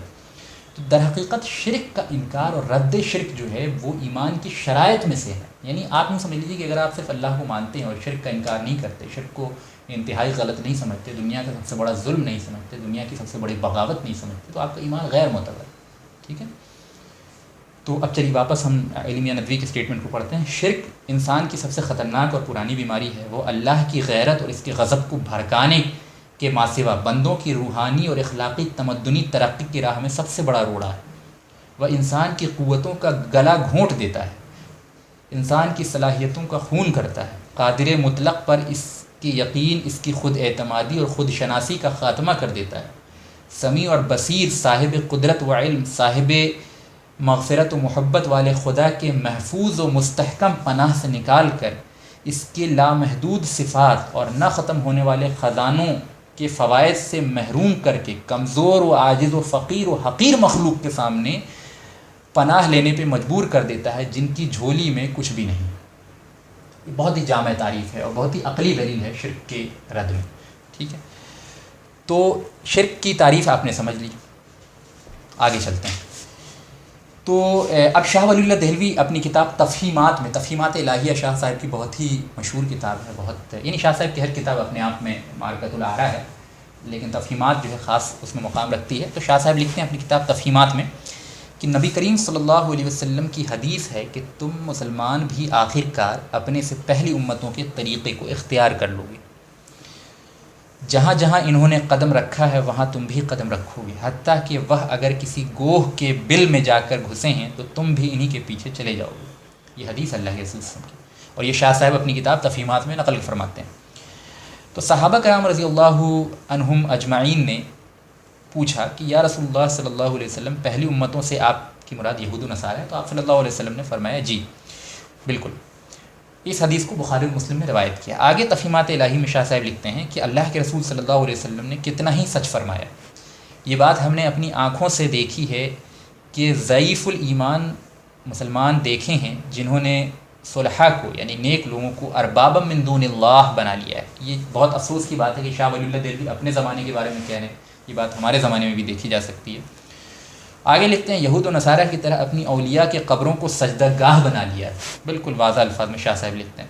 اور شاہ صاحب وہ ہستی ہیں، بیچ میں ذرا میں آپ کے سامنے پاز کر کے بیان کر دوں کہ شاہ صاحب وہ ہستی ہیں کہ ہندوستان کا کوئی بھی مکتب فکر سے تعلق رکھتا ہو، چاہے وہ دیوبندی مکتب فکر سے ہو، چاہے اہل الحدیث مکتب فکر سے ہو، چاہے بریلوی مکتب فکر سے ہو، یا اور بھی دیگر جو مکتب فکر ہیں جو عام طور پہ اپنے آپ کو اہل سنت کہتے ہیں، ان تمام مکتب فکر کے تمام علماء اس بات پہ فخر کرتے ہیں کہ ہماری نسبت شاہ ولی اللہ دہلوی کی طرف سے. گویا کہ ہندوستان میں کوئی بھی مکتب فکر ایسا نہیں ہے جو اپنے آپ کو شاہ ولی اللہ دہلوی سے کاٹ کے دیکھتا ہو یا الگ کر کے دیکھتا ہو. تو گویا کہ شاہ صاحب کی بات متفق علیہ ہے بہت سارے مکاتب کے درمیان. تو شاہ صاحب کی ہستی اور شاہ صاحب کی کتب وہ سورس ہیں ہمارے لیے جن کے ذریعے سے ہم آپسی اختلافات کو بھی دور کر سکتے ہیں. ٹھیک ہے، کیونکہ سب کے نزدیک متفق علیہ یہ ہستی ہیں. تو اس شارٹ نوٹ کے بعد آگے چلتے ہیں. تو شاہ صاحب لکھتے ہیں کہ افسوس کی بات یہ ہے کہ ہم نے اپنے زمانے میں ایسے بہت سارے مسلمانوں کو دیکھا ہے جو اپنے نیک لوگوں کو اربابا من دون اللہ کے ماں سوا رب بنا لیا ہے، اور یہود و نصارہ کی طرح اپنی اولیاء کے قبور کو سجدہ گاہ بنا لیا ہے. ہم نے ایسے لوگ بھی دیکھے ہیں جو کلام شاعرے میں تحریف کرتے ہیں، یعنی شریعت کے یعنی آپ صلی اللہ علیہ وسلم کے کلام میں تبدیلی کرتے ہیں اور نبی کریم صلی اللہ علیہ وسلم کی طرف یہ قول منسوب کرتے ہیں. بہت سے ایسے قول منسوب کرتے ہیں. جی سچ پوچھو تو آج ہر گروہ میں دین کی تحریف پھیلی ہوئی ہے. صوفیہ کو دیکھو تو ان میں ایسے اقوال زبان زد ہیں جو کتاب و سنت سے مطابقت نہیں رکھتے. اپنے زمانے کی صوفیہ پہ جو ہے جرح کر رہے ہیں شاہ صاحب. اور آگے لکھتے ہیں کہ خصوصاً مسائل توحید میں معلوم ایسا ہوتا ہے کہ شریعت کی انہیں بالکل بھی پرواہ نہیں. اس زمانے میں جو غالی صوفی اور جو تصوف کی بگڑی شکل عام ہو چلی تھی تو اس پہ شاہ صاحب یہاں جرح فرما رہے ہیں. آگے لکھتے ہیں کہ اگر تم عہد جاہلیت کے مشرکین کے عقائد و اعمال کے بیان کے صحیح تسلیم کرنے میں کچھ غور و فکر کرو، یعنی کچھ توقف کرو، یعنی ہیزیٹیٹ کرو، تو چاہیے کہ اس زمانے کے تحریف کرنے والوں کو علل خصوص جو دارالاسلام کے نواح میں رہتے ہیں دیکھو کہ انہوں نے ولایت کی نسبت کیا خیال باندھ رکھا ہے. یعنی اب یہاں پہ تھوڑی عبارت ذرا مشکل آ چلی ہے تو میں آپ کو شارٹ میں بس اس کی سمری بتا دوں کہ شاہ صاحب بیان فرماتے ہیں کہ ہمارے زمانے میں بھی عقائد وغیرہ اس طرح سے پھیل چلے ہیں کہ لوگ جو ہیں اسی طرح کا شرک جو مشرکین عرب میں رائج تھا، مشرکین کے زمانے میں رائج تھا، کیونکہ مشرکین بھی اس بات کو تسلیم کرتے تھے کہ اللہ کے ماں سوا کوئی رب نہیں ہے، اللہ کے ماں سوا کوئی خالق نہیں ہے، رب العالمین صرف اللہ کی ذات، لیکن پھر وہ دوسرے اختیارات میں، دوسری صفات میں اللہ کا شریک ٹھہراتے تھے. تو اس قسم کا شرک شاہ ولی اللہ دہلوی فرماتے ہیں کہ ہمارے زمانے میں بھی عام ہو چلا ہے. اور افسوس کی بات یہ ہے کہ یہ ہمارے زمانے میں بھی، یعنی فی عصری، یعنی ہمارے زمانے میں بھی جو ہے یہ چیز رائج ہے. شاہ صاحب رحمہ اللہ جب اس طرح کی مختلف کوشش کرتے چلے گئے تو انہوں نے اس بات کو محسوس کر لیا کہ اس طرح سے صرف عقائد پہ کہ جزویات پہ ہم اگر جرح کرتے رہیں اور لوگوں کو سمجھاتے رہیں تو بات اتنی مؤثر نہیں ہوگی. لہٰذا ضرورت ہے کہ لوگوں کو قرآن کی طرف پھیرا جائے. اور امت کا بر صغیر میں امت کا ایک بہت بڑا طبقہ تھا جو ظاہر ہے کہ عربی نہیں جانتا تھا. تو پھر اب شاہ ولی اللہ دہلوی نے یہ ارادہ کیا کہ اس زمانے میں جو مسلمانوں کا طبقہ تھا جو تھوڑا بہت بھی پڑھے لکھے تھے وہ فارسی زبان یہاں بولا کرتے. تو شاہ ولی اللہ دہلوی نے سب سے پہل جو ہے قرآن کا فارسی ترجمہ، حالانکہ اس سے پہلے بھی فارسی تراجم قرآن کے موجود تھے لیکن وہ اس اعتبار سے مکمل نہیں تھے کہ عوام کی ان تک رسائی ہو سکے اور عوام کی زبان میں لکھے گئے نہیں تھے. شاہ ولی اللہ دہلوی نے فتح الرحمن نام سے پہلا فارسی ترجمہ عوام کے لیے کیا قرآن کا. اور اس سے شاہ ولی اللہ دہلوی کی ایک اور بات سمجھ میں آتی ہے اور ایک اور دقیق نقطہ سمجھ میں آتا ہے کہ شاہ ولی اللہ دہلوی یہ مانتے تھے کہ اگر قرآن کو آسان انداز میں عوام کو سمجھایا جائے تو عوام سمجھ سکتی ہے قرآن. کم سے کم یہ نہیں سمجھنا چاہیے کہ قرآن کے تمام علوم پہ عوام کو دسترس حاصل ہو جائے گی، لیکن بنیادی ہدایت جو ہے وہ اللہ تعالیٰ نے قرآن کا نزول ہی اس لیے کیا ہے کہ اس کے ذریعے ہدایت حاصل کی جا سکے. لہٰذا یہ بات کہنا کہ قرآن ہر کسی کے لیے نہیں ہے یہ انتہائی ظلم کی بات ہے، کیونکہ علماء نے ہمیشہ سے تراجم اسی لیے کی ہیں، ترجمہ اسی لیے کیا ہے، تفسیر و تشریح اسی لیے کی ہے کہ عوام اس کو سمجھ سکے. اب ظاہر ہے کہ عوام اگر سمجھنے کا مطلب یہ ہرگز نہیں ہے کہ عوام اپنی عقل سے قرآن کو سمجھے، بلکہ استاد کے پاس بیٹھ کے، ایک معروف متقن عالم کے پاس بیٹھ کے اگر قرآن کو سمجھنے کی کوشش کرے تو بہت نفع بخش ہوگا. اس بات کو شاہ صاحب سمجھتے تھے، لہٰذا شاہ صاحب نے قرآن کا ترجمہ کیا. تو آگے علی میاں ندوی لکھتے ہیں کہ الغرض شاہ صاحب نے سفر حجاز سے واپسی کے 5 سال بعد غالباً اصلاح یعنی عقائد کی اصلاح کی کوشش کی اور پھر دیکھا کہ اس کے نتائج بہت اچھے آ رہے ہیں. تو شاہ صاحب نے یہ فیصلہ کیا کہ اس ہدایت کو عام کیا جائے اور اصلاحی عقائد اور اللہ تعالیٰ سے طاقتور رابطہ پیدا کرنے کا کوئی ذریعہ قرآن مجید کی ہدایت و تعلیمات سے بہتر نہیں ہو سکتا، کہ اس کے ذریعے براہ راست اشاعت و تبلیغ سے زیادہ مؤثر کوئی دوسری چیز نہیں ہو سکتی. اس کا ہی ایک طریقہ یہ ہے کہ قرآن مجید کا فارسی ترجمہ کیا جائے اور اس کو عوام کے مختلف طبقوں میں عام کیا جائے. لہٰذا شاہ ولی اللہ دہلوی نے عقائد کی اصلاح کے سلسلے میں عوامی زبان میں فارسی کا ترجمہ کیا قرآن کا اور اس کو عوام میں پھیلانے کی کوشش کی. آگے لکھتے ہیں کہ اس سے معلوم ہوتا ہے کہ جب شاہ ولی اللہ دہلوی نے جب فارسی میں قرآن کا ترجمہ کر دیا تو ظاہر اس زمانے میں کچھ جو یہاں طبقہ تھا ہندوستان میں وہ شاہ ولی اللہ دہلوی سے بڑا ناراض ہو گیا.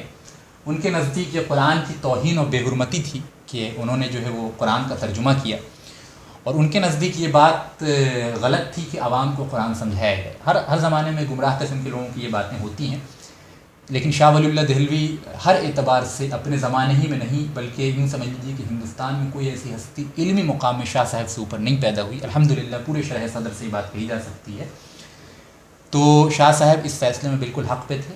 لہٰذا شاہ صاحب نے جب ایک بار قرآن کا ترجمہ کر دیا تو اب ہم دیکھتے ہیں کہ شاہ ولی اللہ دہلوی کے بعد جو ہے ہر زمانے میں علماء نے بے انتہا کثرت سے قرآن کا تراجم کی ہیں، اور ہندوستان میں پھر ایک چلن چل پر بیٹھا کہ ہر طرف علماء جو ہیں وہ قرآن کی تفاسیر اور ترجمہ کر رہے ہیں. اور آج آپ دیکھیں اردو زبان میں اتنے تراجم، اتنے تفاسیر، اتنے ترجمے موجود ہیں کہ اردو جاننے والے کسی شخص کے لیے اب کوئی ایکسکیوز بچتا نہیں اللہ کے سامنے کہ میں قرآن کیوں نہیں پڑھ سکا. اگرچہ افضل ترین یہی ہے کہ انسان عربی زبان سیکھے اور پھر عربی میں قرآن پڑھے اور سمجھے، کیونکہ کوئی بھی ترجمہ اور تفسیر عربی زبان کے ذریعے جو قرآن کی تاثیر ہے اس کا نعم البدل نہیں ہو سکتا، اس کا آلٹرنیٹو نہیں ہو سکتا. لیکن اگر کوئی اس کی صلاحیت نہیں بھی رکھتا ہے تو بھی اردو میں اتنے تراجم و تفاسیر موجود ہیں کہ انسان اپنی ہدایت کا راستہ بہت آسانی سے حاصل کر سکتا ہے. چنانچہ علی میاں ندوی لکھتے ہیں کہ ایسا معلوم ہوتا ہے کہ ترجمہ اور قرآن مجید کی تبلیغ عام کے راستے میں جو چٹان حائل تھی وہ شاہ صاحب جیسی عظیم مراتب ہستی کے ترجمے کے بعد وہ چٹان ہٹ گئی اور راستہ صاف ہو گیا. اور اسلام کی تاریخ میں ایسا کئی بار ہوا ہے کہ کسی بڑی ہستی نے، بلند شخصیت نے کسی کام کا آغاز کر دینے سے غلط فہمیاں دور ہو گئیں، بدگمانیاں کے بادل چھٹ گئے اور اس راہ میں کام آسان ہو گیا. تو اللہ کے رسول صلی اللہ علیہ وسلم کی ایک حدیث کا مصداق شاہ ولی اللہ دہلوی بن گئی کہ اللہ کے رسول صلی اللہ علیہ وسلم نے فرمایا کہ جو اسلام میں کوئی اچھی سنت جاری کرے اس کو ان تمام لوگوں کا اجر ملے گا جو اس پہ اس کے بعد عمل کرتے رہے بغیر ان کے اجر میں کمی کیے ہوئے. تو گویا شاہ ولی اللہ دہلوی نے جتنے بھی پہلا ترجمہ جو کیا اس کے بعد جتنے علماء نے ان کے پیٹرن پر ترجمہ کیا, ان کی اتباع میں ترجمہ کیا, اور ہزاروں تراجم اور تفاسیر لکھے گئے, اور کروڑوں لوگوں نے ان تفاسیر اور تراجم کو پڑھ کے اپنی زندگی کو سنوارا سدھارا ہے, ان تمام کا اجر و ثواب شاہ ولی اللہ دہلوی رحمہ اللہ کے حصے میں بھی جائے گا انشاءاللہ. اور اس حدیث سے یہ بھی ثابت ہوا کہ اس حدیث میں جو کہا گیا ہے کہ نئی کسی اسلام میں کوئی اچھی چیز سٹارٹ کرے, اس سے مراد کوئی نئی چیز نہیں ہے بلکہ اللہ کے رسول صلی اللہ علیہ وسلم کی ہی کوئی ایسی سنت یا دین کا کوئی ایسا پہلو جو دب چکا تھا اس کو دوبارہ زندہ کرنے کی بات یہاں ہو رہی ہے. جی تو آگے چلتے ہیں. حضرت شاہ ولی اللہ دہلوی نے اصلاحی عقائد اور توحید خالص کی دعوت کے سلسلے میں قرآن مجید کے ترجمے اور درس قرآن پہ ہی اکتفا نہیں کیا, یعنی صرف انہوں نے درس قرآن اور یعنی قرآن کا ترجمہ کر کے ہی جو ہے وہ بیٹھ نہیں گئے, بلکہ ایک عالم و محقق کے انداز میں اس کا حقیقت پسندانہ جائزہ لیا. عقیدہ توحید ملت ابراہیمی کا سب سے بڑا شعار ہے اور حضرت ابراہیم کی دعوت و جدوجہد کا سب سے بڑا مقصد ہے. خاتم الرسول صلی اللہ علیہ وسلم کی دعوت کی بنیاد اور ابتدا و انتہا ہے. سارا قرآن و حدیث کا دفتر اور سیرت نبوی اس بات پہ شاہد ہیں کہ آپ نے توحید و شرک کے درمیان ایسا خط امتیاز کھینچا ہے, ایسی واضح علامات بیان کی ہیں, توحید کی حقیقت کو اس طرح عیاں کر دیا ہے, شرک کی ادنا سے ادنا شائبے کو اور اس کی ہلکی سے ہلکی پرچھائی کے خلاف ایسا جہاد کیا ہے کہ امت کے عقائد میں شرک کا داخلہ ہو جانا اور عقائد میں فطور واقع ہونے کے ذرائع کا ایسا سد باد کیا ہے, ایسا بند کیا ہے وہ راستہ جس سے زیادہ کا تصور ممکن ہی نہیں تھا. جی اب شاہ صاحب رحمہ اللہ کی توحید کی جو انڈرسٹینڈنگ تھی اس کو ذرا سا آپ کے سامنے شارٹ میں واضح کر کے میں اگلے ٹاپک کی طرف چلنے کی کوشش کروں گا, کیونکہ میں آلریڈی دیکھ رہا ہوں کہ کافی وقت ہو چلا ہے. تو شاہ صاحب کے نزدیک توحید کی حقیقت اور مشرکین کی جاہلیت اور اہل عرب کے خدا کے خالق و کائنات و مدبر اور امور اعظام ہونے میں کے بارے میں عقیدے کو صحیح طور پر نہ سمجھنا تھا. یعنی شرک کا پھیلنا جو عوام میں مسلمانوں میں پھیل گیا تھا اس زمانے میں, اس کی بنیادی وجہ تھی کہ شرک کی حقیقت کو نہیں سمجھنا, کیونکہ اس زمانے میں زیادہ تر لوگ, اور افسوس کی بات ہے کہ ہمارے زمانے میں بھی بہت سے لوگ ایسا سمجھتے ہیں کہ شرک صرف یہ ہے کہ اللہ کے برابر کسی کو ٹھہرایا جائے. اگر اللہ خود کسی اپنے بندوں میں کسی کو اختیار دے دے اور خود ہم ان بندوں کی سے دعا کر کے اللہ کے سامنے ان کو سفارشی کے طور پہ اور شفاعت کرنے والے کے طور پہ پیش کریں تو یہ شرک نہیں ہے. حالانکہ اللہ تعالیٰ نے اس شرک کی بھی نفی فرما دی ہے. سورہ زمر میں اللہ تعالیٰ نے مشرکین مکہ کے قول کو نقل کیا ہے, ما نعبدوہم الا لیقربونا الی اللہ زلفی, کہ مشرکین مکہ کہا کرتے تھے کہ ہم اپنے ان بزرگوں کی عبادت صرف اس لیے کرتے ہیں تاکہ ان کے ذریعے اللہ کا تقرب, اللہ کی قربت حاصل کر سکیں. تو شاہ صاحب اس بات کو مزید واضح کرتے ہیں کہ در حقیقت شرک یہ بھی ہے کہ انسان یہ تصور کرے کہ اللہ کے جو نیک بندے ہیں ان کو اللہ تعالیٰ نے کائنات میں کچھ اختیارات دے رکھے ہیں اور ان چیزوں میں نفع نقصان سوائے ان بزرگوں سے دعا مانگے بغیر حاصل نہیں کیا جا سکتا. گویا کہ ہمارے زمانے میں بہت سے لوگ ایسی بات کرتے ہیں کہ اللہ تعالیٰ نے فلاں بزرگ کو یہ اختیار دے رکھا ہے, اللہ ہی اصل اختیار دینے والا ہے, لیکن اللہ نے اختیار دیا ہے لہٰذا ہم ان سے مانگتے ہیں. لیکن شاہ صاحب فرماتے ہیں یہ بھی قطعاً شرک ہے, کیونکہ مشرکین عرب کا عقیدہ اللہ تعالیٰ کے بارے میں یہ تھا کہ وہ تمام کائنات کا رب ہے اور تمام کائنات کا خالق ہے, لیکن وہ اللہ تعالیٰ کی صفات میں سے چند صفات کو, اللہ تعالیٰ کے کیریکٹرز میں سے چند کیریکٹر کو اللہ کے ساتھ اپنے بزرگوں کو بھی شریک سمجھتے تھے. مشرکین بھی عظیم الشان امور کے پیدا کرنے میں کسی کو اللہ کا شریک نہیں سمجھتے تھے. یہ شاہ صاحب خود لکھتے ہیں, ان کا اعتقاد تھا کہ جب اللہ تعالیٰ کسی کام کا ارادہ کرتا ہے تو اس کام کے روکنے کی قدرت کسی کو نہیں. ان کا شرک فقط اس امر میں تھا کہ بعض بندوں کے ساتھ انہوں نے یہ مخصوص کر رکھا تھا اور ان کا گمان یہ تھا کہ یہ بندے اللہ کے مقرب ہونے کی وجہ سے اللہ کے ہاں اتنا اختیار رکھتے ہیں کہ اگر ہماری سفارش کریں تو ان کے ہاں قبول ہو جائے. اور صحابہ کرام اور ان مشرکین کے درمیان جو بون آف کنٹینشن تھا, اختلاف کا اصل مسئلہ تھا, وہ یہی تھا. اور یہ ہم غور کرتے ہیں ہمارے زمانے میں بھی لوگ اسی قسم کے عقائد بہت سے لوگ رکھتے ہیں اور یہ کہتے ہیں کہ یہ توحید ہے, اور اس پہ رد اگر ہم کرتے ہیں, اس کا رد کرتے ہیں تو ہمیں طرح طرح کے نام دیے جاتے ہیں, حالانکہ شاہ صاحب خود اس کا رد کرتے ہیں. شاہ صاحب آگے لکھتے ہیں، حجت اللہ البالغہ میں لکھتے ہیں کہ شرک کی حقیقت یہ ہے کہ انسان کسی ایسے شخص کے بارے میں جو قابل تعظیم سمجھا جاتا ہو، بڑی اہم عبارت ہے، ذرا غور سے سن لیں، کسی ایسے شخص کے بارے میں جو قابل تعظیم سمجھا جاتا ہو، یہ عقیدہ رکھے کہ یہ غیر معمولی افعال و واقعات کے ظہور پذیر کرنے کی صلاحیت رکھتا ہے، جس کا مشاہدہ عام طور پہ انسانی صفت میں نہیں ہوتا، اس کے سوا کسی میں نہیں پائی جاتی۔ اس کی چند ہی شکلیں ہو سکتی ہیں، ایک یہ کہ وہ واجب الوجود اپنے کسی مخلوق کو وہ اختیارات دے دے، یعنی یہ بھی شرک ہے کہ انسان یہ مانے کہ اللہ تعالیٰ نے اپنے مخلوق میں سے کسی مخلوق کو یہ اختیار دیا ہے۔ اور مشرکین عرب بھی اس قسم کے ہی شرک کے قائل تھے، جیسا کہ سیرت کی کتابوں میں مشرکین عرب کا تلبیہ جو وہ حج کے موقع پہ پڑھا کرتے تھے وہ یہ تھا، لبیک لبیک لا شریک لک، اے اللہ میں حاضر ہوں تیرا کوئی شریک نہیں، الا شریکن ہوا لک، سوائے اس شریک کے جسے تو نے خود شریک بنایا۔ تو اس سے بھی سمجھ میں آتا ہے کہ مشرکین عرب بھی اس بات کو مانتے تھے کہ اللہ کا کوئی شریک نہیں، زبان سے کہتے تھے، لیکن وہ کہتے تھے کہ پھر اللہ اگر تو نے کسی کو اپنا شریک بنایا ہے تو وہ بھی تیرا شریک ہے۔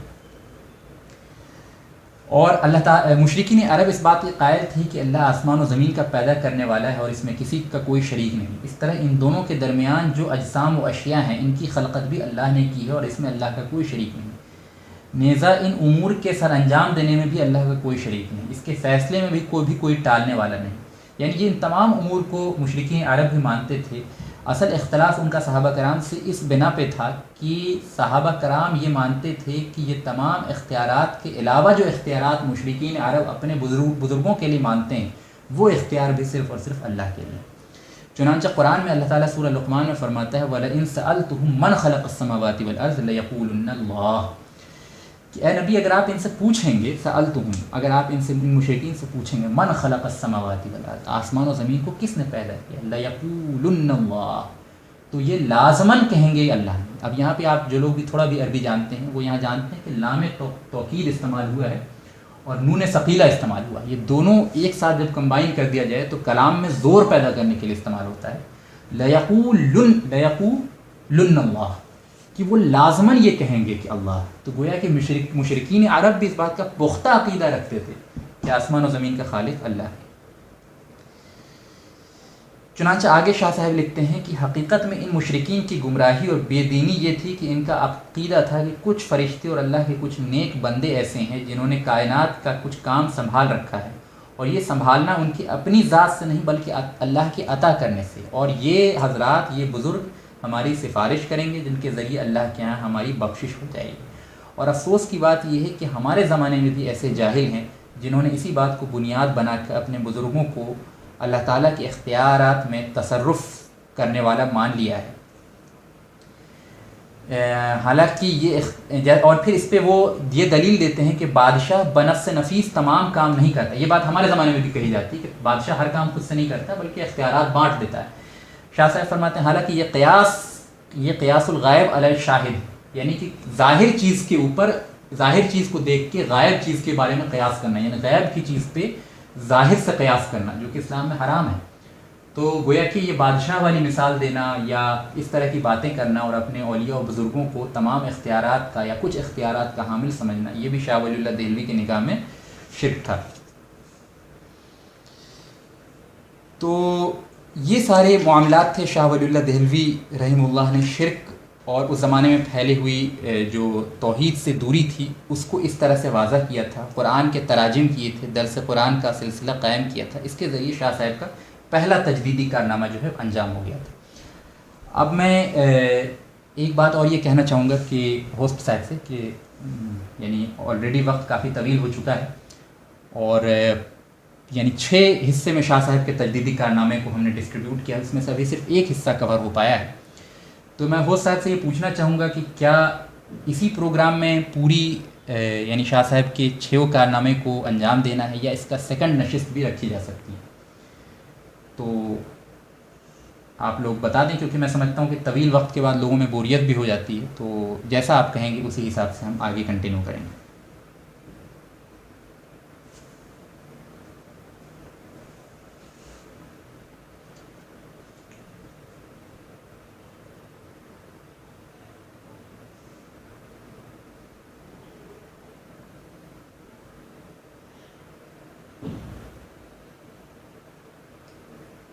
چلیے انشاءاللہ پھر آدھے گھنٹے اور کنٹینیو کرتے ہیں.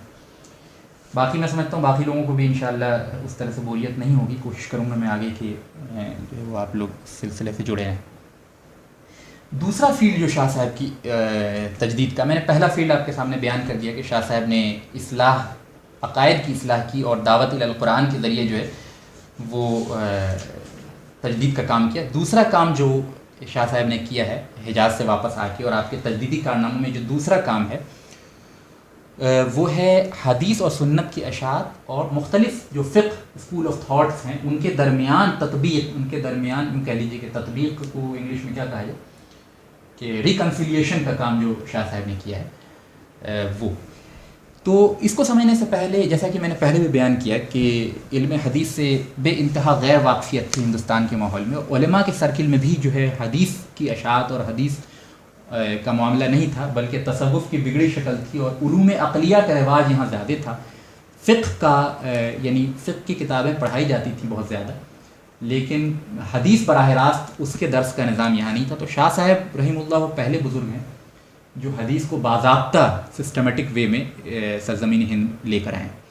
اس سے پہلے کہ ہم شاہ صاحب کی حدیث کی خدمات کو سمجھیں، میں آپ کے سامنے ایک علی میاں ندوی کی کتاب جو ہے تاریخ دعوت و عزیمت، اس میں اس زمانے میں جو حدیث کی سچویشن تھی اس کو بیان کرنے کے لیے ایک عبارت پڑھ دیتا ہوں. تو وہ لکھتے ہیں کہ گجرات کو چھوڑ کر، گجرات کو مستثنیٰ کر کے، یعنی اس زمانے چونکہ گجرات میں علماء عرب کا آنا جانا رہتا تھا، وہ سی کے قریب تھا نا، کوسٹل ایریاز میں ہمیشہ علماء عرب آتے جاتے رہتے تھے، تو وہاں حدیث کا پھر بھی چرچا تھا. تو فرماتے ہیں کہ گجرات کو مستثنیٰ کر کے جہاں علماء عرب کی تشریف آوری ہوتی تھی اور حرمین شریفین کی آمد و رفت کی وجہ سے حدیث کی اشاعت ہو چکی تھی، اور علامہ علی متقی برہان پوری اور ان کے نامور شاگرد علامہ محمد طاہر پٹنی پیدا ہوئے تھے. عام طور پہ ہندوستان سطح یعنی کتب ستہ جو بڑی کتابیں حدیث کی 6 اور ان کے مصنفین کی کتابوں سے نا آشنا تھے. کتنی بڑی بات ہے کہ اس زمانے میں یعنی کہ مسلمانوں کی اتنی بڑی آبادی یہاں، اور ایسا بھی نہیں ہے کہ بے دینی بالکل عام تھی، بلکہ یعنی دینداری کم سے کم رسوم و رواج کی حد تک، اور لوگ اپنے آپ کو دینداری کی طرف منسوب کیا کرتے تھے. اس کے باوجود جو حدیث کی 6 بڑی کتابیں ہیں ان سے عام طور پہ بالعموم ہندوستان کا ایک بہت بڑا طبقہ ناآشنا تھا، نہیں جانتے. جنہوں نے نقد حدیث اور رد بدعت کا کام کیا اور سنت صحیحہ اور احادیث ثابتہ کی روشنی میں زندگی کا نظام و عمل پیش کیا. ہندوستان کی ان مقامی روحانی فلسفوں اور تجربوں کا اثر اپنے زمانے کے مشہور و مقبول بزرگ شیخ محمد غوث گوالیاری کی مقبول کتاب جواہر خمسہ ایک مشہور کتاب تھی جو عام طور پہ درس و تدریس میں استعمال کی جاتی تھی ہندوستان میں. تو فرماتے ہیں علی میاں ندوی کی اس کتاب کو بھی مطالعہ کرنے سے پتہ چلتا ہے کہ زیادہ تر اس کتاب میں بزرگوں کے اقوال اور اپنے تجربات پہ مبنی یہ کتاب ہے. اور ایسا معلوم ہوتا ہے کہ صحیح احادیث سے ثابت ہونے یا معتبر کتب و شمائل و سیر یعنی سیرت کی اور شمائل نبی صلی اللہ علیہ وسلم کی کتابوں سے اخذ کرنے کی اس کتاب میں کوئی ضرورت نہیں سمجھی گئی. اس میں نماز احزاب، صلاۃ العاشقین، نماز تنویر القبر اور مختلف مہینوں کی مخصوص نمازیں اور دعاؤں کا ذکر ہے جن کا حدیث و سنت سے کوئی ثبوت نہیں. تو اس سے پتہ چلتا ہے کہ عبادت گزاری کا ماحول تو یہاں تھا کافی، لیکن ایسی چیزیں دین کے اندر داخل ہو گئی تھیں جن کا کتاب و سنت سے کوئی ثبوت نہیں ملتا ہے. عام طور پہ یہاں مشائخ کے لیے سجدہ اور سجدہ تعظیمی کا عام رواج تھا. سجدہ تعظیمی اس سجدے کو کہتے ہیں جو کسی کی تعظیم میں آپ کریں، ہے نا، عبادت کے لیے نہیں کریں، لیکن سجدہ تعظیم یہ بھی بہت بڑا بدعت اور حرام ہے قطعی. قبروں کو کھلے طریقے پہ سجدہ گاہ بنا لیا گیا تھا، ان پہ چراغ جلائے جاتے تھے، چادریں چڑھائی جاتی تھیں. یہ چیزیں آج بھی ہوتی ہیں. ان کے گرد و پیش ادب و احترام سے جو ہے مجاور بن کے لوگ بیٹھ جایا کرتے تھے. عرس و فاتحہ کے نام پہ طرح طرح کے جشن منائے جاتے تھے جن میں بہت بڑی تعداد عورتوں کی ہوتی تھی. صلاۃ الغوثیہ ایک بدعت والی نماز، صلاۃ المعکوس یہ بھی ایک عجیب قسم کی نماز تھی جس کا ذکر قرآن سنت میں نہیں ہے. نظر لغیر اللہ، اللہ کے ماں سوا دوسروں کے نام پہ نظر و نیاز کرنا یہ بھی عام ہو چلا تھا. اولیاء و صلحاء کے نام پہ ان کی رضامندی کی نیت سے ذبح و قربانی جو شرک ہے، جو عملی شرک ہے، اور غیر اللہ کے نام پہ روزہ رکھنا اور اس قسم کی بہت ساری بدعات جو ہے عوام کے درمیان مقبول ہو چکی تھی. اب آگے لکھتے ہیں ایک بہت اہم بات ہے جس کا سمجھنا بہت ضروری ہے کہ اس زمانے میں بھی کچھ علماء ایسے موجود تھے جن میں احادیث کا چرچا تھا، جس کے بارے میں آگے لکھتے ہیں کہ اگر علماء اسلام کے دسترس میں کتاب حدیث نہ ہوتی، کتب حدیث نہ ہوتی، یعنی احادیث کا ذخیرہ علماء کے چند طبقوں میں بھی عام نہ ہوتا، اور سنتوں و بدعتوں میں تفریق و امتیاز کا یہ معتبر ذریعہ نہ ہوتا، تو شیخ الاسلام ابن تیمیہ رحمہ اللہ کے دور کے زمانے سے لے کے حکیم الاسلام شاہ ولی اللہ دہلوی کے زمانے تک جتنے بھی نیک لوگ اور مبلغین اور مجددین پیدا ہوئے، ان کا ظہور نہیں نظر آتا۔ گویا کہ یہ سارے ظہور جو ہیں علم حدیث کی برکات کے نتیجے میں ہوئے۔ 10ویں اور 11ویں صدی ہجری میں افغانستان کے علماء کی حالات پڑھیے، ان کی تصنیفات دیکھیے، حمایت سنت اور رد بدعت اور علمی تحقیق و مسائل کا رنگ بہت کم نظر آئے گا۔ دفعتاً یعنی ریئرلی آپ دیکھیں گے کہ ایک عالم ہے علامہ ملا علی قاری، بہت بڑے حنفی عالم ہیں، وہ ایکسیپشنلی اس زمانے میں یہاں بہت یعنی حدیث و سنت سے جن کی وابستگی بہت زیادہ رہی، وہ پیدا ہوگی۔ ان کی شخصیت سامنے آتی ہے جنہوں نے حجاز جا کر وہاں کے محدثین و عظام اور اساتذہ کبار سے کتب حدیث کا درس لیا اور اس میں کمال پیدا کیا، کتب حدیث و فقہ کی شرح کی، مسائل کی ترجیح کی، اپنے زمانے کے بعض بدعات کا کھلے عام تردید کی اور محققانہ رنگ سے صاف طور پہ یعنی تجدید کا کام کیا۔ ان کے مطالعے اور تحقیق اور حق گوئی کا عالم یہ تھا، یعنی ملا علی قاری یعنی ایکسیپشنلی اس دور میں پیدا ہو گئے تھے ابن تیمیہ اور شاہ ولی اللہ دہلوی کے درمیان۔ ان کے محققانہ رنگ کا اندازہ اس بات سے لگایا جا سکتا ہے کہ ہندوستان میں جہاں بالعموم شیخ الاسلام ابن تیمیہ رحمہ اللہ کو بہت ہی نیگیٹو یعنی بہت ہی منفی نگاہ سے دیکھا جا سکتا تھا، ملا علی قاری نے بآواز بلند شیخ الاسلام ابن تیمیہ رحمہ اللہ کی حمایت شروع کی اور ان کی مدافعت کی اور ان کو اکابر اہل سنت والجماعت اور اولیاء کی جماعت کا امام قرار دیا۔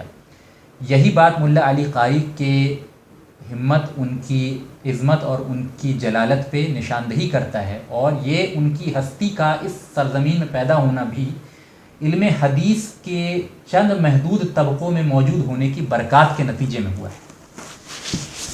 تو یہ باتیں آپ کے سامنے آ گئی۔ چلیے آگے چلتے ہیں۔ تو یہ تھا اس زمانے میں جو حدیث کا معاملہ تھا اور حدیث کے ساتھ جو امت کی عام روش تھی وہ۔ آگے چلتے ہیں۔ اب میں صرف وہی باتیں بیان کروں گا جو بہت امپورٹنٹ ہوں گی۔ اس پہ شاہ ولی اللہ دہلوی کا علم حدیث کے تعلق سے جو خدمت ہے، اس میں شاہ صاحب کی ہی ایک عبارت میں آپ کے سامنے نقل کرتا ہوں، جس سے شاہ صاحب کا علم حدیث کو لے کے کیا مقام تھا اور علم حدیث کی اشاعت، اس کے زور پہ اتنا زیادہ زور دینا ہندوستان جیسی جگہ پہ، یہ خود شاہ صاحب کی محدثانہ صلاحیت کو واضح کرتا ہے اور ان کی دین سے جو حمیت تھی اس کو واضح کرتا ہے۔ چنانچہ شاہ صاحب لکھتے ہیں، ان عمدۃ العلوم الیقینیۃ ورأسها ومبنی الفنون الدینیہ واساسها هو علم الحدیث۔ 1 منٹ کا وقت دیں مجھے، 10 سیکنڈ۔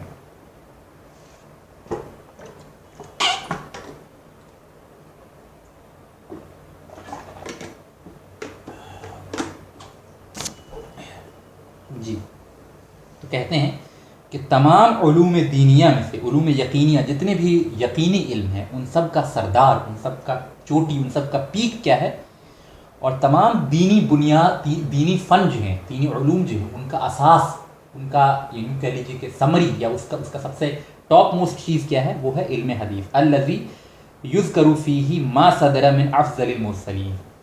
علم حدیث وہ ہے جس میں اللہ کے رسول صلی اللہ علیہ وسلم افضل المرسلین کا ذکر ہے، اور آپ صلی اللہ علیہ وسلم کا من قولی او فعلی او تقریری، آپ صلی اللہ علیہ وسلم کے فعل، آپ صلی اللہ علیہ وسلم کا قول، اور آپ صلی اللہ علیہ وسلم نے جس چیز کو خاموشی کے طور پہ اختیار کر لیا، یعنی آپ کے سامنے کوئی چیز کی گئی اور آپ نے اس پہ یعنی روکا نہیں، تو وہ بھی ایک سنت تقریری کہلاتی ہے۔ فہیہ مصابیح الدجا، علم حدیث کے بارے میں فرماتے ہیں کہ اصل میں احادیث جو ہیں وہ تاریکی میں روشن چراغ کی حیثیت رکھتی ہیں، ومعالم الہدا، اور ہدایت کے روشن چراغ ہیں، وبمنزلۃ البدر المنیر، اور 14ویں کے چاند کی حیثیت احادیث رکھتی ہیں، اور ان احادیث میں بے حساب بھلائیاں ہیں۔ تو جس شخص نے ان احادیث کا اتباع کیا اور ان کو محفوظ کیا، اس نے ہدایت کی راہ پا لی۔ اور بے حساب بھلائیوں سے وہ سرفراز ہو گیا، اور جس نے احادیث سے روگردانی کی وہ گمراہی کے گڑھے میں جا گرا، اور اس نے اپنے لیے خسران یعنی نقصان کو، عظیم خسارے کو اپنا مقدر بنا لیا۔ گویا اس میں شاہ ولی اللہ دہلوی فرماتے ہیں کہ علم حدیث کی اہمیت کیا ہے، اور ایک بڑی خوبصورت بات فرماتے ہیں، کہتے ہیں ان عمدۃ العلوم الیقینیۃ، کہ تمام یقینی علوم میں سب سے اونچا علم جو ہے علم حدیث ہے۔ تو یہ بہت بڑی بات ہے، کیونکہ علم حدیث وہ چیز ہے جو قرآن کے ساتھ کمبائن کر کے تمام فتنوں کا سدباب کرتی ہے۔ اور یقین جان لیجیے کہ تمام فتنے جو پیدا ہوتے ہیں وہ حدیث کو اگنور کرنے کے نتیجے میں پیدا ہوتے ہیں یا حدیث کے انکار کے نتیجے میں پیدا ہوتے ہیں۔ اللہ کی قسم کوئی فتنہ انکار حدیث کے بغیر پیدا نہیں ہو سکتا، یا کوئی فتنہ انکار حدیث یا حدیث سے پہلو تہی کے بغیر پیدا نہیں ہو سکتا، کیونکہ قرآن کی لوگ منمانی، تمام فتنے جو پیدا ہوتے ہیں وہ سب کے سب قرآن کی منمانی تعبیرات کے نتیجے میں پیدا ہوتے ہیں۔ اگر تمام ذخیرے حدیث کو سامنے رکھ لیا جائے تو فتنے پیدا ہی نہیں ہوں گے۔ تو اسی بات کو شاہ ولی اللہ دہلوی نے اپنی دقیق اور عمیق علم کے ذریعے جو ہے ان محدود کلمات میں واضح کر دیا ہے۔ چنانچہ ایک جگہ تحریر فرماتے ہیں، ایک جگہ لکھتے ہیں اپنی کتاب میں، پہلی چیز جس کو عقل اپنے اوپر واجب قرار دیتی ہے وہ یہ کہ آن حضرت صلی اللہ علیہ وسلم کے حالات و ارشادات کا تتبع کیا جائے، یعنی آپ صلی اللہ علیہ وسلم کے حالات اور آپ کے اقوال، آپ کی کہی ہوئی باتوں کا اتباع کیا جائے، اور آپ نے احکام الہی کے بارے میں کیا ارشاد فرمایا ہے، کس طرح اس پہ عمل کیا ہے، یہ تمام چیزوں میں سب سے زیادہ بڑا واجب ہے۔ پھر قلب و جوارح یعنی جسم اور دل کو اس بات پہ آمادہ کیا جائے کہ ان اقوال و احوال کی، یعنی سینس آف رسول اللہ صلی اللہ علیہ وسلم اینڈ جو بھی آپ صلی اللہ علیہ وسلم کی کیفیت تھی، ان کا قلبی یعنی دل سے بھی ان کی پیروی کی جائے، اندرونی سنتوں کی بھی پیروی کی جائے اور ظاہری سنتوں کی بھی پیروی کی جائے۔ اب شاہ ولی اللہ دہلوی نے علماء سے خطاب کرتے ہوئے فرماتے ہیں، علم حدیث کی روشنی یعنی علم حدیث کی اور سنت کی اہمیت کو واضح کرتے ہوئے، اور میں پہلے بتا دوں ایک چیز، اس بات سے پہلے کہ میں شاہ ولی اللہ دہلوی نے علماء کو کس طرح ایڈریس کیا اس مسئلے پہ، علم حدیث کے مسئلے پہ، آپ کو یہ بات بتاتا چلوں کہ ہندوستان میں اس زمانے میں بہت ہی جامد تقلید رائج، جامد تقلید یہ کہ انتہائی اندھی تقلید یہاں رائج تھی، یعنی کوئی شخص کتنا ہی بڑا عالم کیوں نہ ہو، وہ اس بات کو ہرگز یعنی مناسب نہیں سمجھتا تھا کہ اپنے بزرگوں اور اپنے بڑے اور اپنے اساتذہ کے قول کو چھوڑ کے ایون اس کے سامنے حدیث آ جائے وہ اس پہ عمل کر لے، اس کو بھی مناسب نہیں سمجھا جاتا۔ دیکھیے تقلید پہ میں ابھی یہاں پہ گفتگو نہیں کروں گا، آگے بیان کروں گا، بس یوں سمجھ لیجیے کہ تقلید جو ہے در حقیقت کی دو ایکسٹریم ہے، ایک یہ کہ کہا جائے کہ تقلید بالکل ہی جائز نہیں ہے، اور ایک بات یہ کہی جائے کہ تقلید بالکل آنکھ بند کر کے اندھی تقلید ہونی چاہیے، تو دونوں باتیں غلط ہیں اپنی جگہ، اور شاہ صاحب کے اسٹیٹمنٹس کے ذریعے میں اس بات کو ثابت کروں گا انشاءاللہ کہ اس پہ شاہ صاحب کا کیا موقف تھا۔ تو بہرحال ابھی میں آپ کے سامنے شارٹ میں یہ بتاتا چلوں کہ یہاں تقلید اتنی جامد تھی، اتنی رائج تھی، اتنی پختہ ہو چکی تھی کہ علماء جو ہیں یہاں کے وہ حدیث سامنے آنے کے باوجود اپنے بزرگوں اور اپنے اساتذہ کے قول کو چھوڑنا مناسب نہیں سمجھتے تھے۔ اب جو میں آپ کے سامنے شاہ صاحب کی عبارت پڑھنے جا رہا ہوں جو علماء کو انہوں نے ایڈریس کی تھی، تو اس کو سنتے وقت آپ یہ بات اپنے ذہن میں رکھیں کہ یہ بات علماء کے لیے کہی گئی ہے، ہر کس و ناکس کے لیے نہیں کہی گئی ہے، ہر شخص کے لیے نہیں کہی گئی ہے۔ تو ہر انسان اس حدیث کو اس عبارت کو اپنے اوپر لے کے نہ سوچے، بلکہ علماء کو پس منظر میں رکھ کے سوچے کہ شاہ صاحب نے یہ بات علماء کے لیے کہی۔ تو شاہ صاحب لکھتے ہیں کہ میں ان طالبان علم سے کہتا ہوں جو علم کی طلب میں لگے ہوئے ہیں، جو اپنے آپ کو علماء کہتے ہیں، کہ اے اللہ کے بندوں، تم یونانیوں کے علم اور ان کے طلسم اور نحو اور معنی کے دلدل میں پھنس کر رہ گئے ہو، اور تم نے سمجھ لیا ہے کہ اسی کا نام علم ہے، حالانکہ علم یا تو کتاب اللہ کی آیات محکم ہے یا رسول اللہ صلی اللہ علیہ وسلم کی سنت ثابتہ ہے۔ کتنے واضح الفاظ میں شاہ ولی اللہ دہلوی نے یہ بات کہی، اور یہ بات اس لیے نہیں کہی کہ آپ ان علوم کو نہیں جانتے تھے، یعنی آپ یونانی علوم میں بھی مہارت رکھتے تھے، علم کلام میں بھی مہارت رکھتے تھے، آپ یونانی فلسفے کو بھی بہت اچھے طریقے سے جانتے تھے، آپ اور بھی جو متکلمین کی چیزیں ہوتی ہیں ان کو بہت اچھے سے پڑھ چکے تھے، اور ان میں مہارت اور ان میں سمجھیے کہ معراج حاصل کر چکے تھے۔ اس کے بعد آپ یہ بات کہتے ہیں کہ علم در حقیقت کیا ہے؟ جو کتاب اللہ کی آیات محکم ہو یا رسول اللہ صلی اللہ علیہ وسلم کی سنت ثابتہ ہو۔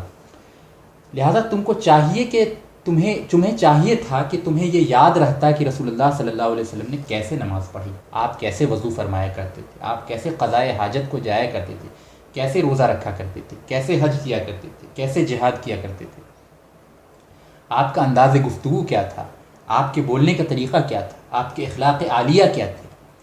تم آپ کے اسوہ حسنہ پہ چلو اور آپ کی سنت پہ عمل کرو، اس بنا پہ کہ وہ آپ کا طریقہ زندگی ہے اور سنت نبوی ہے، اس بنا پہ نہیں کہ وہ فرض و واجب ہے.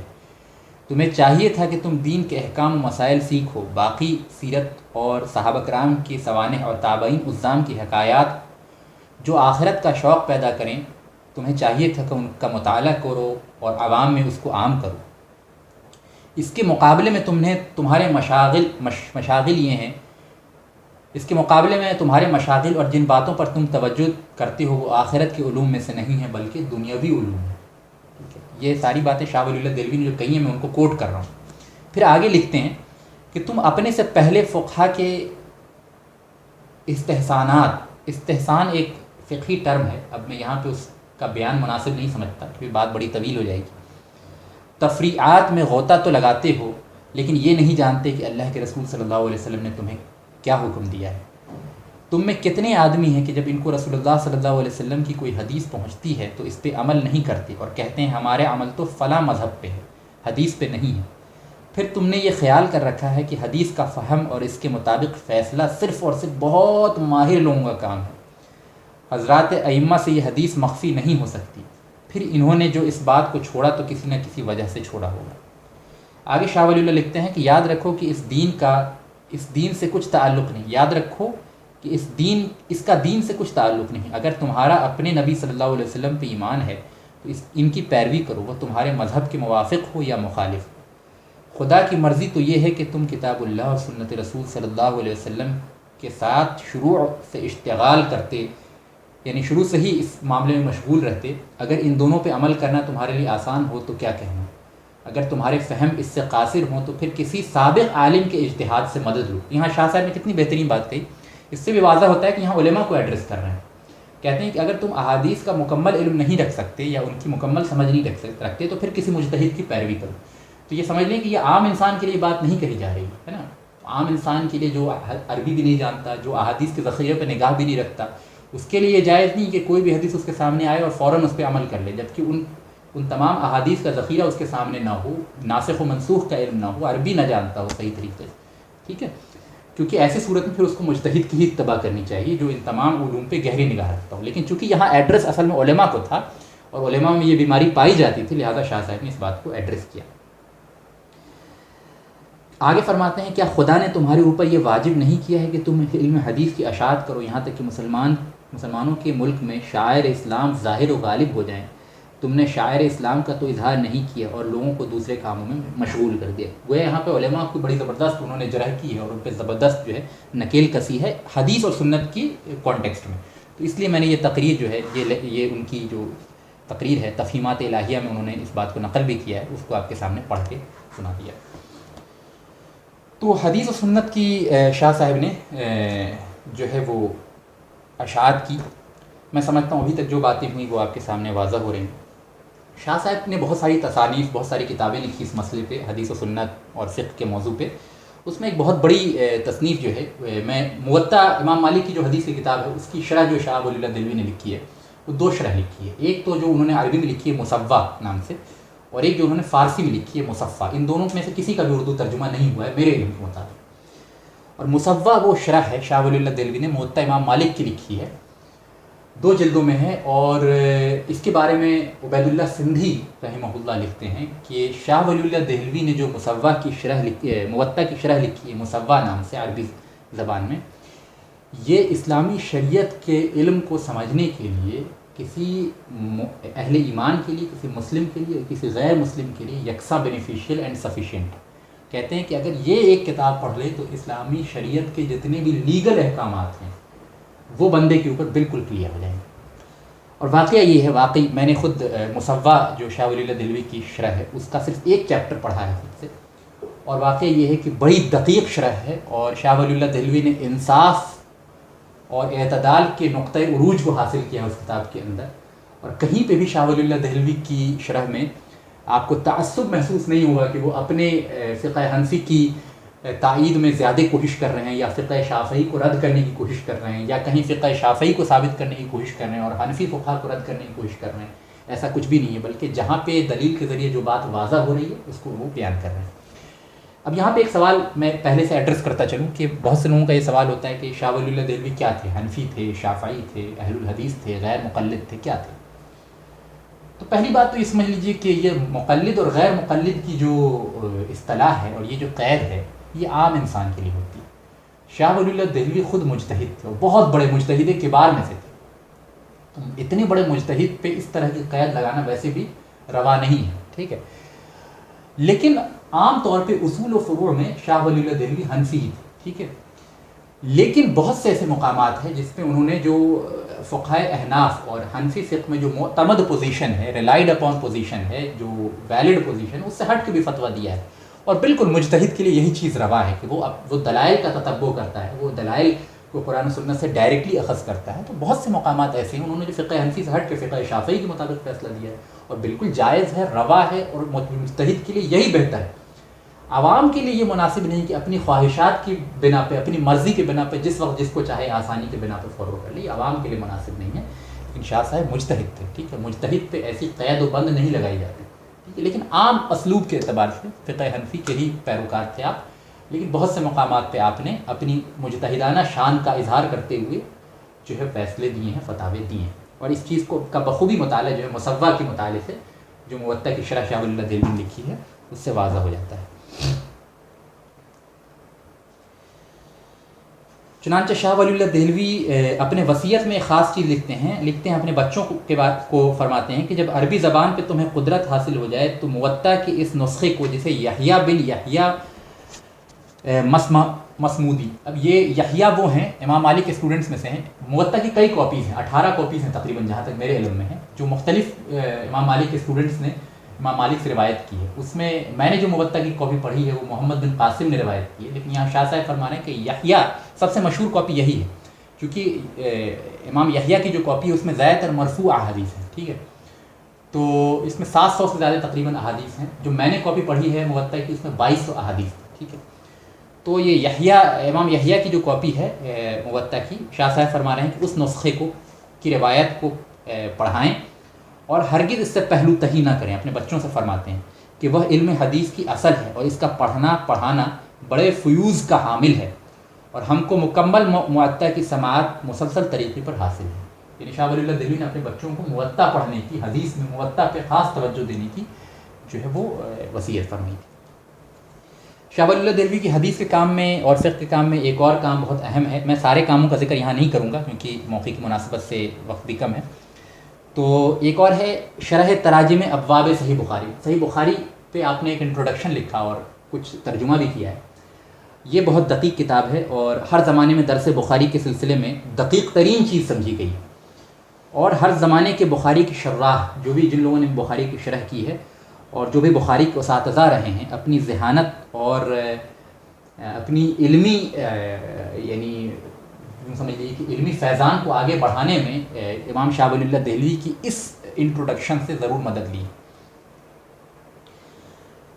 پھر ایک اور شاہ ولی اللہ کی حدیث کے فیلڈ میں کام ہے، وہ شاہ ولی اللہ دہلوی کی کتاب کا نام ہے الفضل المبین فی المسلسل من حدیث النبی الامی.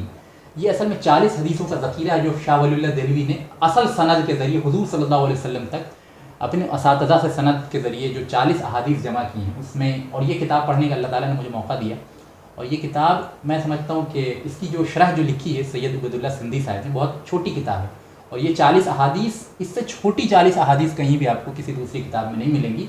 اتنی یعنی سمجھ لیجیے کہ اتنی کم الفاظوں پہ بیسڈ حدیث ہے، یاد کرنا اس کا نہایت آسان ہے اور اتنی دقیق مضامین ہیں، خدا کی قسم اتنے باریک مضامین ہیں اس کتاب کے اندر. بہت چھوٹی کتاب ہے یہ. اصلاً کتاب تو سمجھ لیجیے کہ میرے حساب سے 6 یا 7 پیج کی کتاب ہے، ٹھیک ہے. اس کی شرح ملا کے جو ہے تقریباً 60-70 پیج کی کتاب ہے یہ.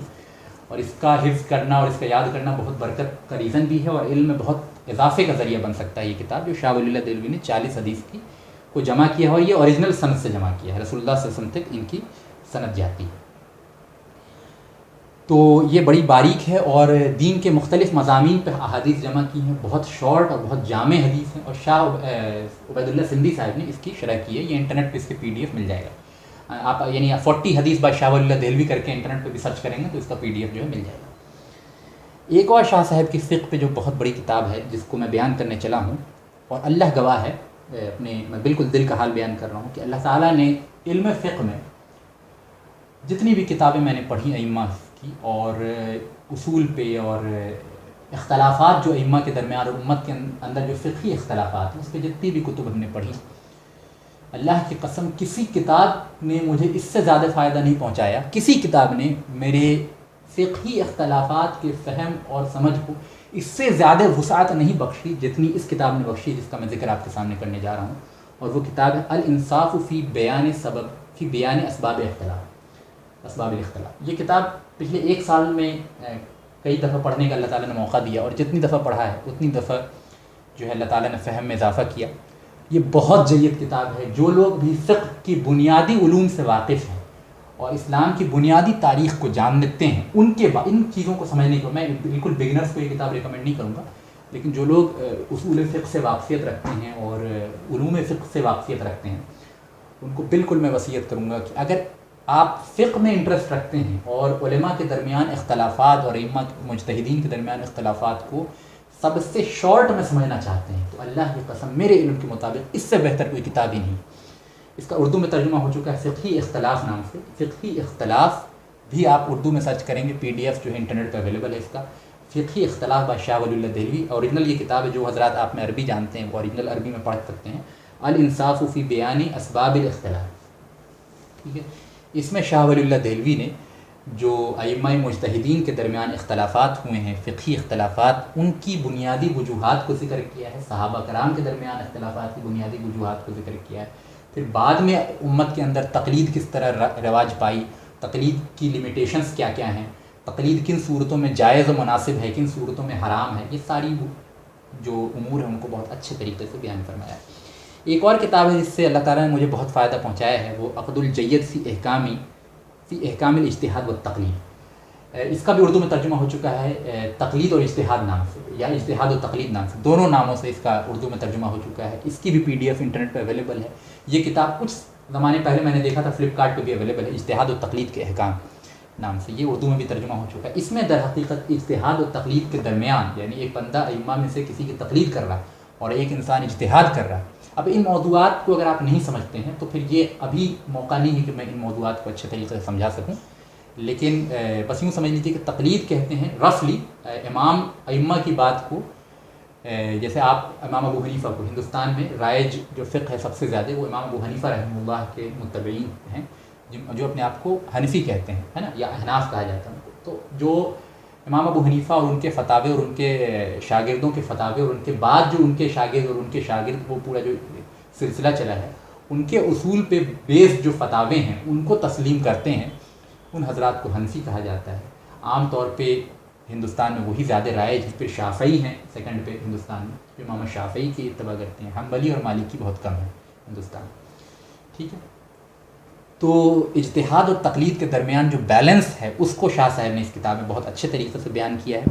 اور اس زمانے میں جو تقلید جامد رائج تھی اس پہ بھی بہت جرح کی ہے شاہ صاحب نے. ایک اور شاہ صاحب کی کتاب ہے جس کو یہاں پہ میں تفصیل سے بیان نہیں کروں گا، کیونکہ اگلا جو شاہ صاحب کا تجدیدی کام ہے وہ اسی کتاب کے یعنی ریلیشن میں بیان کروں گا، وہ ہے حجت اللہ البالغہ. اور شاہ صاحب کی تمام کتب میں سے اگر کسی ایک کتاب کا بیان کیا جائے تو حجت اللہ البالغہ سے بہتر کوئی کتاب شاہ صاحب کی تصانیف میں سے نہیں ہے. اور اس پہ جو دوسرے ائمہ اور علماء کے اقوال ہیں وہ میں انشاءاللہ تیسری جو شاہ صاحب کی تجدیدی کام ہے وہ تیسرا اسپیکٹ جو ہے اس کو بیان میں آپ کے سامنے رکھ دوں گا. تو یہ کتب جو امپورٹنٹ کتب ہیں شاہ صاحب کی ان ایشوز پہ، ان کو میں نے آپ کے سامنے بیان کر دیا. اور میں نے یہ بھی بیان کیا کہ شاہ صاحب کا علم جو ہے فقہ میں اور حدیث میں اور سنت کی اشاعت میں اتنا وسیع اس لیے ہو گیا کہ شاہ صاحب نے صرف فقہ حنفی نہیں پڑھا بلکہ فقہ شافعی بھی پڑھا، فقہ حنبلی بھی پڑھا، فقہ مالکی بھی پڑھا، اور ان تمام علوم و فنون میں مہارت حاصل کر لی. تو اس وجہ سے اس وجہ سے جو ہے وہ شاہ صاحب نے اپنے زمانے میں فقہ اور حدیث کی اور سنت کی اشاعت جو سرزمین ہند میں ہوئی اس پہ بہت زوردار کام کیا۔ آگے شاہ صاحب ایک جگہ لکھتے ہیں کہ مسائل فروعی میں، یعنی فروعی مسائل جو احکامات ہیں ان میں تمہیں چاہیے کہ ایسے علماء محدثین کی پیروی کرو جو فقہ اور حدیث دونوں کے عالم ہیں، یعنی فقہ میں بھی جو مہارت رکھتے ہیں اور حدیث میں بھی جو مہارت رکھتے ہیں۔ مسائل فقہیہ کو کلام اللہ اور حدیث رسول صلی اللہ علیہ وسلم سے ملاتے رہنا چاہیے۔ یہ علماء کو فرما رہے ہیں کہ تمہیں چاہیے کہ ہمیشہ جو بھی مسائل تمہارے سامنے آئیں ان میں تم اگر اپنے اکابرین کے فتاوے پہ عمل کر رہے ہو تو تمہیں چاہیے کہ ہمیشہ اس کو قرآن و سنت سے ملا کے دیکھنے کی کوشش کرو۔ پھر آگے تحریر فرماتے ہیں امت کے لیے قیاسی مسائل میں یعنی اجتہادی مسائل میں کلام اللہ اور حدیث رسول صلی اللہ علیہ وسلم سے ہمیشہ تقابل کرتے رہنا چاہیے، اور یہ تقابل ہمیشہ ضروری ہے اور اس سے کبھی بھی بے نیازی نہیں ہو سکتی۔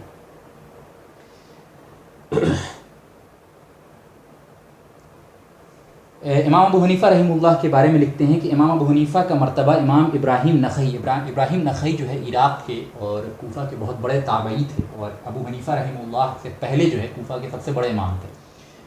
تو شاہ صاحب لکھتے ہیں امام ابو حنیفہ کے بارے میں کہ امام ابو حنیفہ کا مرتبہ امام ابراہیم نخعی اور ان کے ہم مرتبہ علماء کے مذہب پر اجتہاد و استنباط کے سلسلے میں بہت بلند تھا، اور امام ابو حنیفہ امام ابراہیم نخعی کے فتاوے اور اس سے پہلے عبداللہ ابن مسعود کے فتاوے پہ بہت گہری نگاہ رکھتے تھے، اور جزئی اور فروعی مسائل میں عبداللہ ابن مسعود امام ابراہیم نخعی اور اہل عراق میں جو بھی فتاوے رائج تھے اس میں اپنی کمال اور اپنی اتمام کو پہنچ چکے تھے۔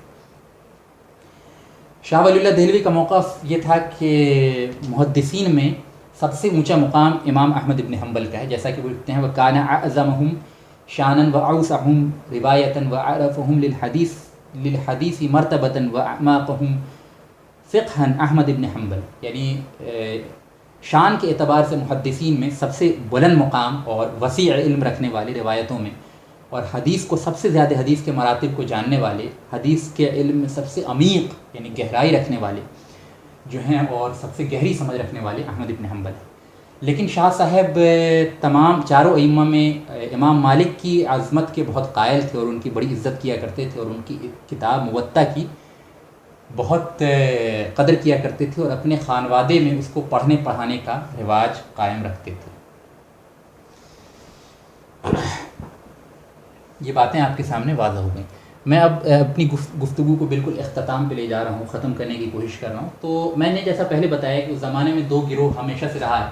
ایک گروہ تو وہ ہے جو یہ کہتا ہے کہ ہر عام انسان کے لیے، ہر کس و ناکس کے لیے جو ہے تقلید حرام ہے، ائمہ کو فالو کرنا حرام ہے، ڈائریکٹلی قرآن و سنت سے مسائل لینا چاہیے۔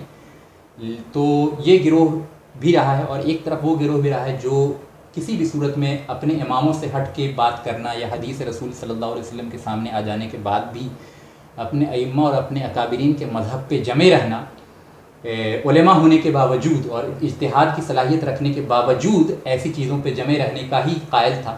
شاہ صاحب نے بیان فرمایا کہ اصل میں جو حق ہے وہ ان دونوں کے درمیان کا ہے۔ تو ان دونوں کے درمیان ہی جو ہے وہ حق ہے، یعنی ایک طرف یہ کہ ہر عام انسان کو اس بات کا مکلف نہ بنایا جائے کہ وہ قرآن حدیث سے براہ راست احکام نکالے، کیونکہ اس سے گمراہی کے اندیشے ہیں۔ کیونکہ ایک انسان ایک حدیث پڑھتا ہے، اس سے ایک مطلب سمجھتا ہے، اگر اس کے سامنے دوسری مضامین کی احادیث نہیں آئیں گی تو وہ یہ سمجھے گا کہ یہی حدیث جو ہے وہ اصل ہے اور یہی حدیث جو ہے وہ علم کی تکمیل ہے۔ لیکن اگر اس کے سامنے دوسری احادیث آئیں گی تو اسے سمجھ میں آئے گا کہ نہیں، اس نے جو پہلی حدیث سے مطلب سمجھا تھا وہ مطلب غیر صحیح تھا۔ لہٰذا ایک شخص جس کی تمام احادیث پہ اچھی نگاہ نہ ہو، فقہا کے اختلاف کو اچھے طریقے سے نہ جانتا ہو، اصول حدیث کو نہ سمجھتا ہو، اصول فقہ کو نہ سمجھتا ہو، اس کے لیے جائز نہیں کہ صرف حدیث کے ترجموں کے بیسس پہ احکامات اپنے مرضی سے نکال لیں۔ لیکن دوسری طرف یہ بھی کہ جو انسان علم رکھتا ہو پھر بھی اپنے امام کے خلاف حدیث آ جانے پہ بھی وہ جو ہے اپنے امام کے قول پہ جمع رہے اور حدیث رسول صلی اللہ علیہ وسلم کی تعویل کرے اور اس کی مخالفت کرے، تو یہ بہت بڑی گمراہی ہے، سراسر اللہ تعالیٰ کی نافرمانی اور اللہ تعالیٰ کے غضب و غصے کا ریزن۔ ٹھیک ہے، تو اب آخری بات جو میں آپ کے سامنے بیان کر رہا ہوں وہ یہ کہ شاہ صاحب نے جو 4 رائج الوقت فقہ ہے، چونکہ حدیث و سنت کے حوالے سے بات چل رہی ہے تو میں شاہ صاحب کا اسٹیٹمنٹ جو ہے وہ بیان کر دوں آپ کے سامنے۔ شاہ صاحب لکھتے ہیں یاد رکھو کہ مذاہب اربعہ کے اختیار کرنے میں بڑی مصلحت ہے، یعنی ان 4 فقہی مسلکوں کو اختیار کرنے میں بہت مصلحت ہے، ان چاروں کو بالکل نظر انداز کر دینے میں بہت بڑا فساد ہے۔ اس کی کئی وجوہ و اسباب ہیں۔ ایک یہ کہ امت کا اس بات پہ اتفاق رہا ہے کہ شریعت کے معلوم کرنے کے بارے میں وہ سلف کے سمجھ پر اعتماد کرے۔ تابعین نے اس بارے میں صحابہ پر اعتماد کیا، تب تابعین نے تابعین پہ، وعلی ھذا القیاس، اسی طرح ہر دور نے پچھلے دور کے علماء کی اتباع کی۔ عقل سے بھی اس کا مستحسن ہونا ثابت ہوتا ہے، اس لیے کہ شریعت کے علم کا ذریعہ نقل ہے اور استنباط ہے۔ نقل جب ہی ممکن ہے جب ہر طبقہ اپنے سے پہلے طبقے سے جو اس سے متصل ہو شریعت اخذ کرے، اور استنباط میں بھی یہ ضروری ہے کہ متقدمین کے مذاہب معلوم ہوں تاکہ ان کے اقوال کے دائرے سے خارج ہو کر خرق و اجماع نہ ہو جائے۔ اس لیے ان اقوال کا جاننا اور پچھلے ائمہ کے اختلافات کو سمجھنا بھی ضروری ہے۔ دوسرے علوم و فنون میں بھی ہم اس بات کو دیکھتے ہیں کہ کوئی ماہر شخص کے ہی زیر اثر رہ کے لوہار، رنگریز اور اس طرح کے فنون سیکھے جا سکتے ہیں۔ جب یہ بات واضح ہو گئی کہ سلف کے اقوال و تحقیقات پر اعتماد ضروری ہے، تو پھر یہ بھی ضروری ہو گیا کہ جن اقوال پر اعتماد کیا جا رہا ہے وہ سند صحیح سے مروی ہوں، مشہور کتابوں میں مدون ہوں، اور ان پر ایسا کام ہوا ہو کہ اس میں راجح اور مرجوح کا عام و خاص کا امتیاز آسان ہو جائے۔ اب ذرا یہ دقیق مضامین ہیں، اب چونکہ موقع کم ہے اس لیے میں بیان نہیں کر رہا، بس اتنا سمجھ لیجئے کہ شاہ صاحب فرماتے ہیں کہ عام انسان کے لیے تقلید روا ہے، جائز ہے، بہتر ہے۔ علماء جو اجتہاد کی صلاحیت رکھتے ہیں ان کے لیے بہتر ہے کہ قرآن و حدیث سے ڈائریکٹلی براہ راست جو ہے دلائل کا اتباع کریں، اور اپنے مذاہب کے خلاف بھی ان احادیث آ جائیں اور سنت سے بات ثابت ہو جائے تو پھر ان کو اس کے خلاف فتویٰ دینا چاہیے اور حدیث کے مطابق فتویٰ دینا چاہیے۔ جس میں اجتہاد کی صفت اور شرائط پائی جائیں ان کے لیے مذہب اربعہ کی اتباع ضروری نہیں ہے، یہ لکھتے ہیں شاہ صاحب۔ تو شاہ صاحب ایک اور بات لکھتے ہیں کہ اجتہاد ہر زمانے میں فرض بالکفایہ ہے، یعنی امت میں کچھ لوگوں کے ذمے ہمیشہ سے اجتہاد رہتا ہے کیونکہ ہر زمانے میں نئے نئے مسائل آتے رہتے ہیں، لہٰذا یہ کہنا کہ ائمہ مجتہدین صرف پہلے زمانے میں تھے اس کے بعد اجتہاد جائز نہیں ہے، یہ انتہائی غلط بات ہے۔ لہٰذا شاہ صاحب اس بات کے قائل تھے کہ ہر زمانے میں امت میں مجتہدین پیدا ہوتے رہیں گے اور ہر زمانے میں نئے نئے مسائل آتے رہیں گے، لہٰذا مجتہدین پیدا ہوتے رہیں گے جو اجتہاد کر کے قرآن و سنت پہ گہری نگاہ رکھ کے نئے نئے مسائل کا قرآن و سنت کی روشنی میں فیصلہ کرتے رہیں گے۔ تو یہ حدیث کے باب میں شاہ صاحب کی خدمات تھیں، فقہ کے باب میں شاہ صاحب کی خدمات تھیں، اور کس طرح شاہ صاحب نے چاروں مذاہب اربعہ کو جمع کر کے ان کی تطبیق دے کے اور ان کے درمیان ربط قائم کرنے کی کوشش کی، سنت کی کس طرح اشاعت کی، سنت کو کس طرح واضح کیا، یہ سارے امور تھے شاہ صاحب کے سیکنڈ تجدیدی کارنامے۔ مطلب پہلا میں نے بتا دیا عقائد کی اصلاح دعوت الی القرآن کے ذریعے، دوسرا حدیث و سنت کی اشاعت، اور فقہ میں تطبیق۔ تو یہ 2 مضامین الحمدللہ ہم نے کور کر لیے ہیں۔ بات ذرا طویل ہو گئی تو میں معافی چاہوں گا، لیکن اگلے جو 4 مضامین ہیں وہ کیا کیا ہیں؟ پہلے حکمت دین اور مقاصد شریعت میں شاہ صاحب نے کیا تجدیدی کام کیا۔ چوتھا نظام خلافت کی اہمیت میں شاہ صاحب نے کیا تجدیدی کام کیا۔ پانچواں سیاسی انتشار کے درمیان شاہ صاحب نے مجاہدانہ کردار کیا ادا کیا۔ اور چھٹا امت کے 8 مختلف طبقوں کو شاہ صاحب نے کس طرح دعوت دی۔ تو یہ 2 موضوع کو کور کر لیا ہم نے، 4 موضوع انشاءاللہ تعالی اگلے یعنی پارٹ 2 لیکچر میں کور ہو جائیں گے۔ اللہ تعالیٰ سے دعا ہے کہ جو بھی ہم نے پڑھا اللہ تعالیٰ اس کو شرف قبولیت بخشے۔ میں یہیں پہ اپنی بات کو ختم کروں گا۔ انشاءاللہ تعالیٰ نیکسٹ لیکچر میں ہم اس سے آگے کنٹینیو کریں گے، جب بھی ہوسٹ وغیرہ جو ہیں اگلا لیکچر رکھیں گے، جب بھی ہمیں فرصت ہو جائے گی تو انشاءاللہ یہ اگلا حصہ اس کا کنٹینیو کریں گے۔ تو میں یہیں پہ اپنی بات کو ختم کرتا ہوں۔ اللہ تعالیٰ اس مجلس کو شرف قبولیت بخشے، جو خطا ہم سے ہو گئی اللہ تعالیٰ اس کو معاف کرے، اللہ تعالیٰ ہوسٹ کو بھی جزائے خیر دے، تمام سننے والوں کو بھی جزائے خیر دے، اور ہم سے بھی جو ہے قبول فرمائے اور ہماری غلطیوں کا کفارہ بنائے، ہمارے گناہوں کا کفارہ بنائے۔ آمین یا رب العالمین۔ اللہ تعالیٰ جو ہے اس مجلس کو قبول فرمائے۔ وآخر دعوانا ان الحمد للہ رب العالمین۔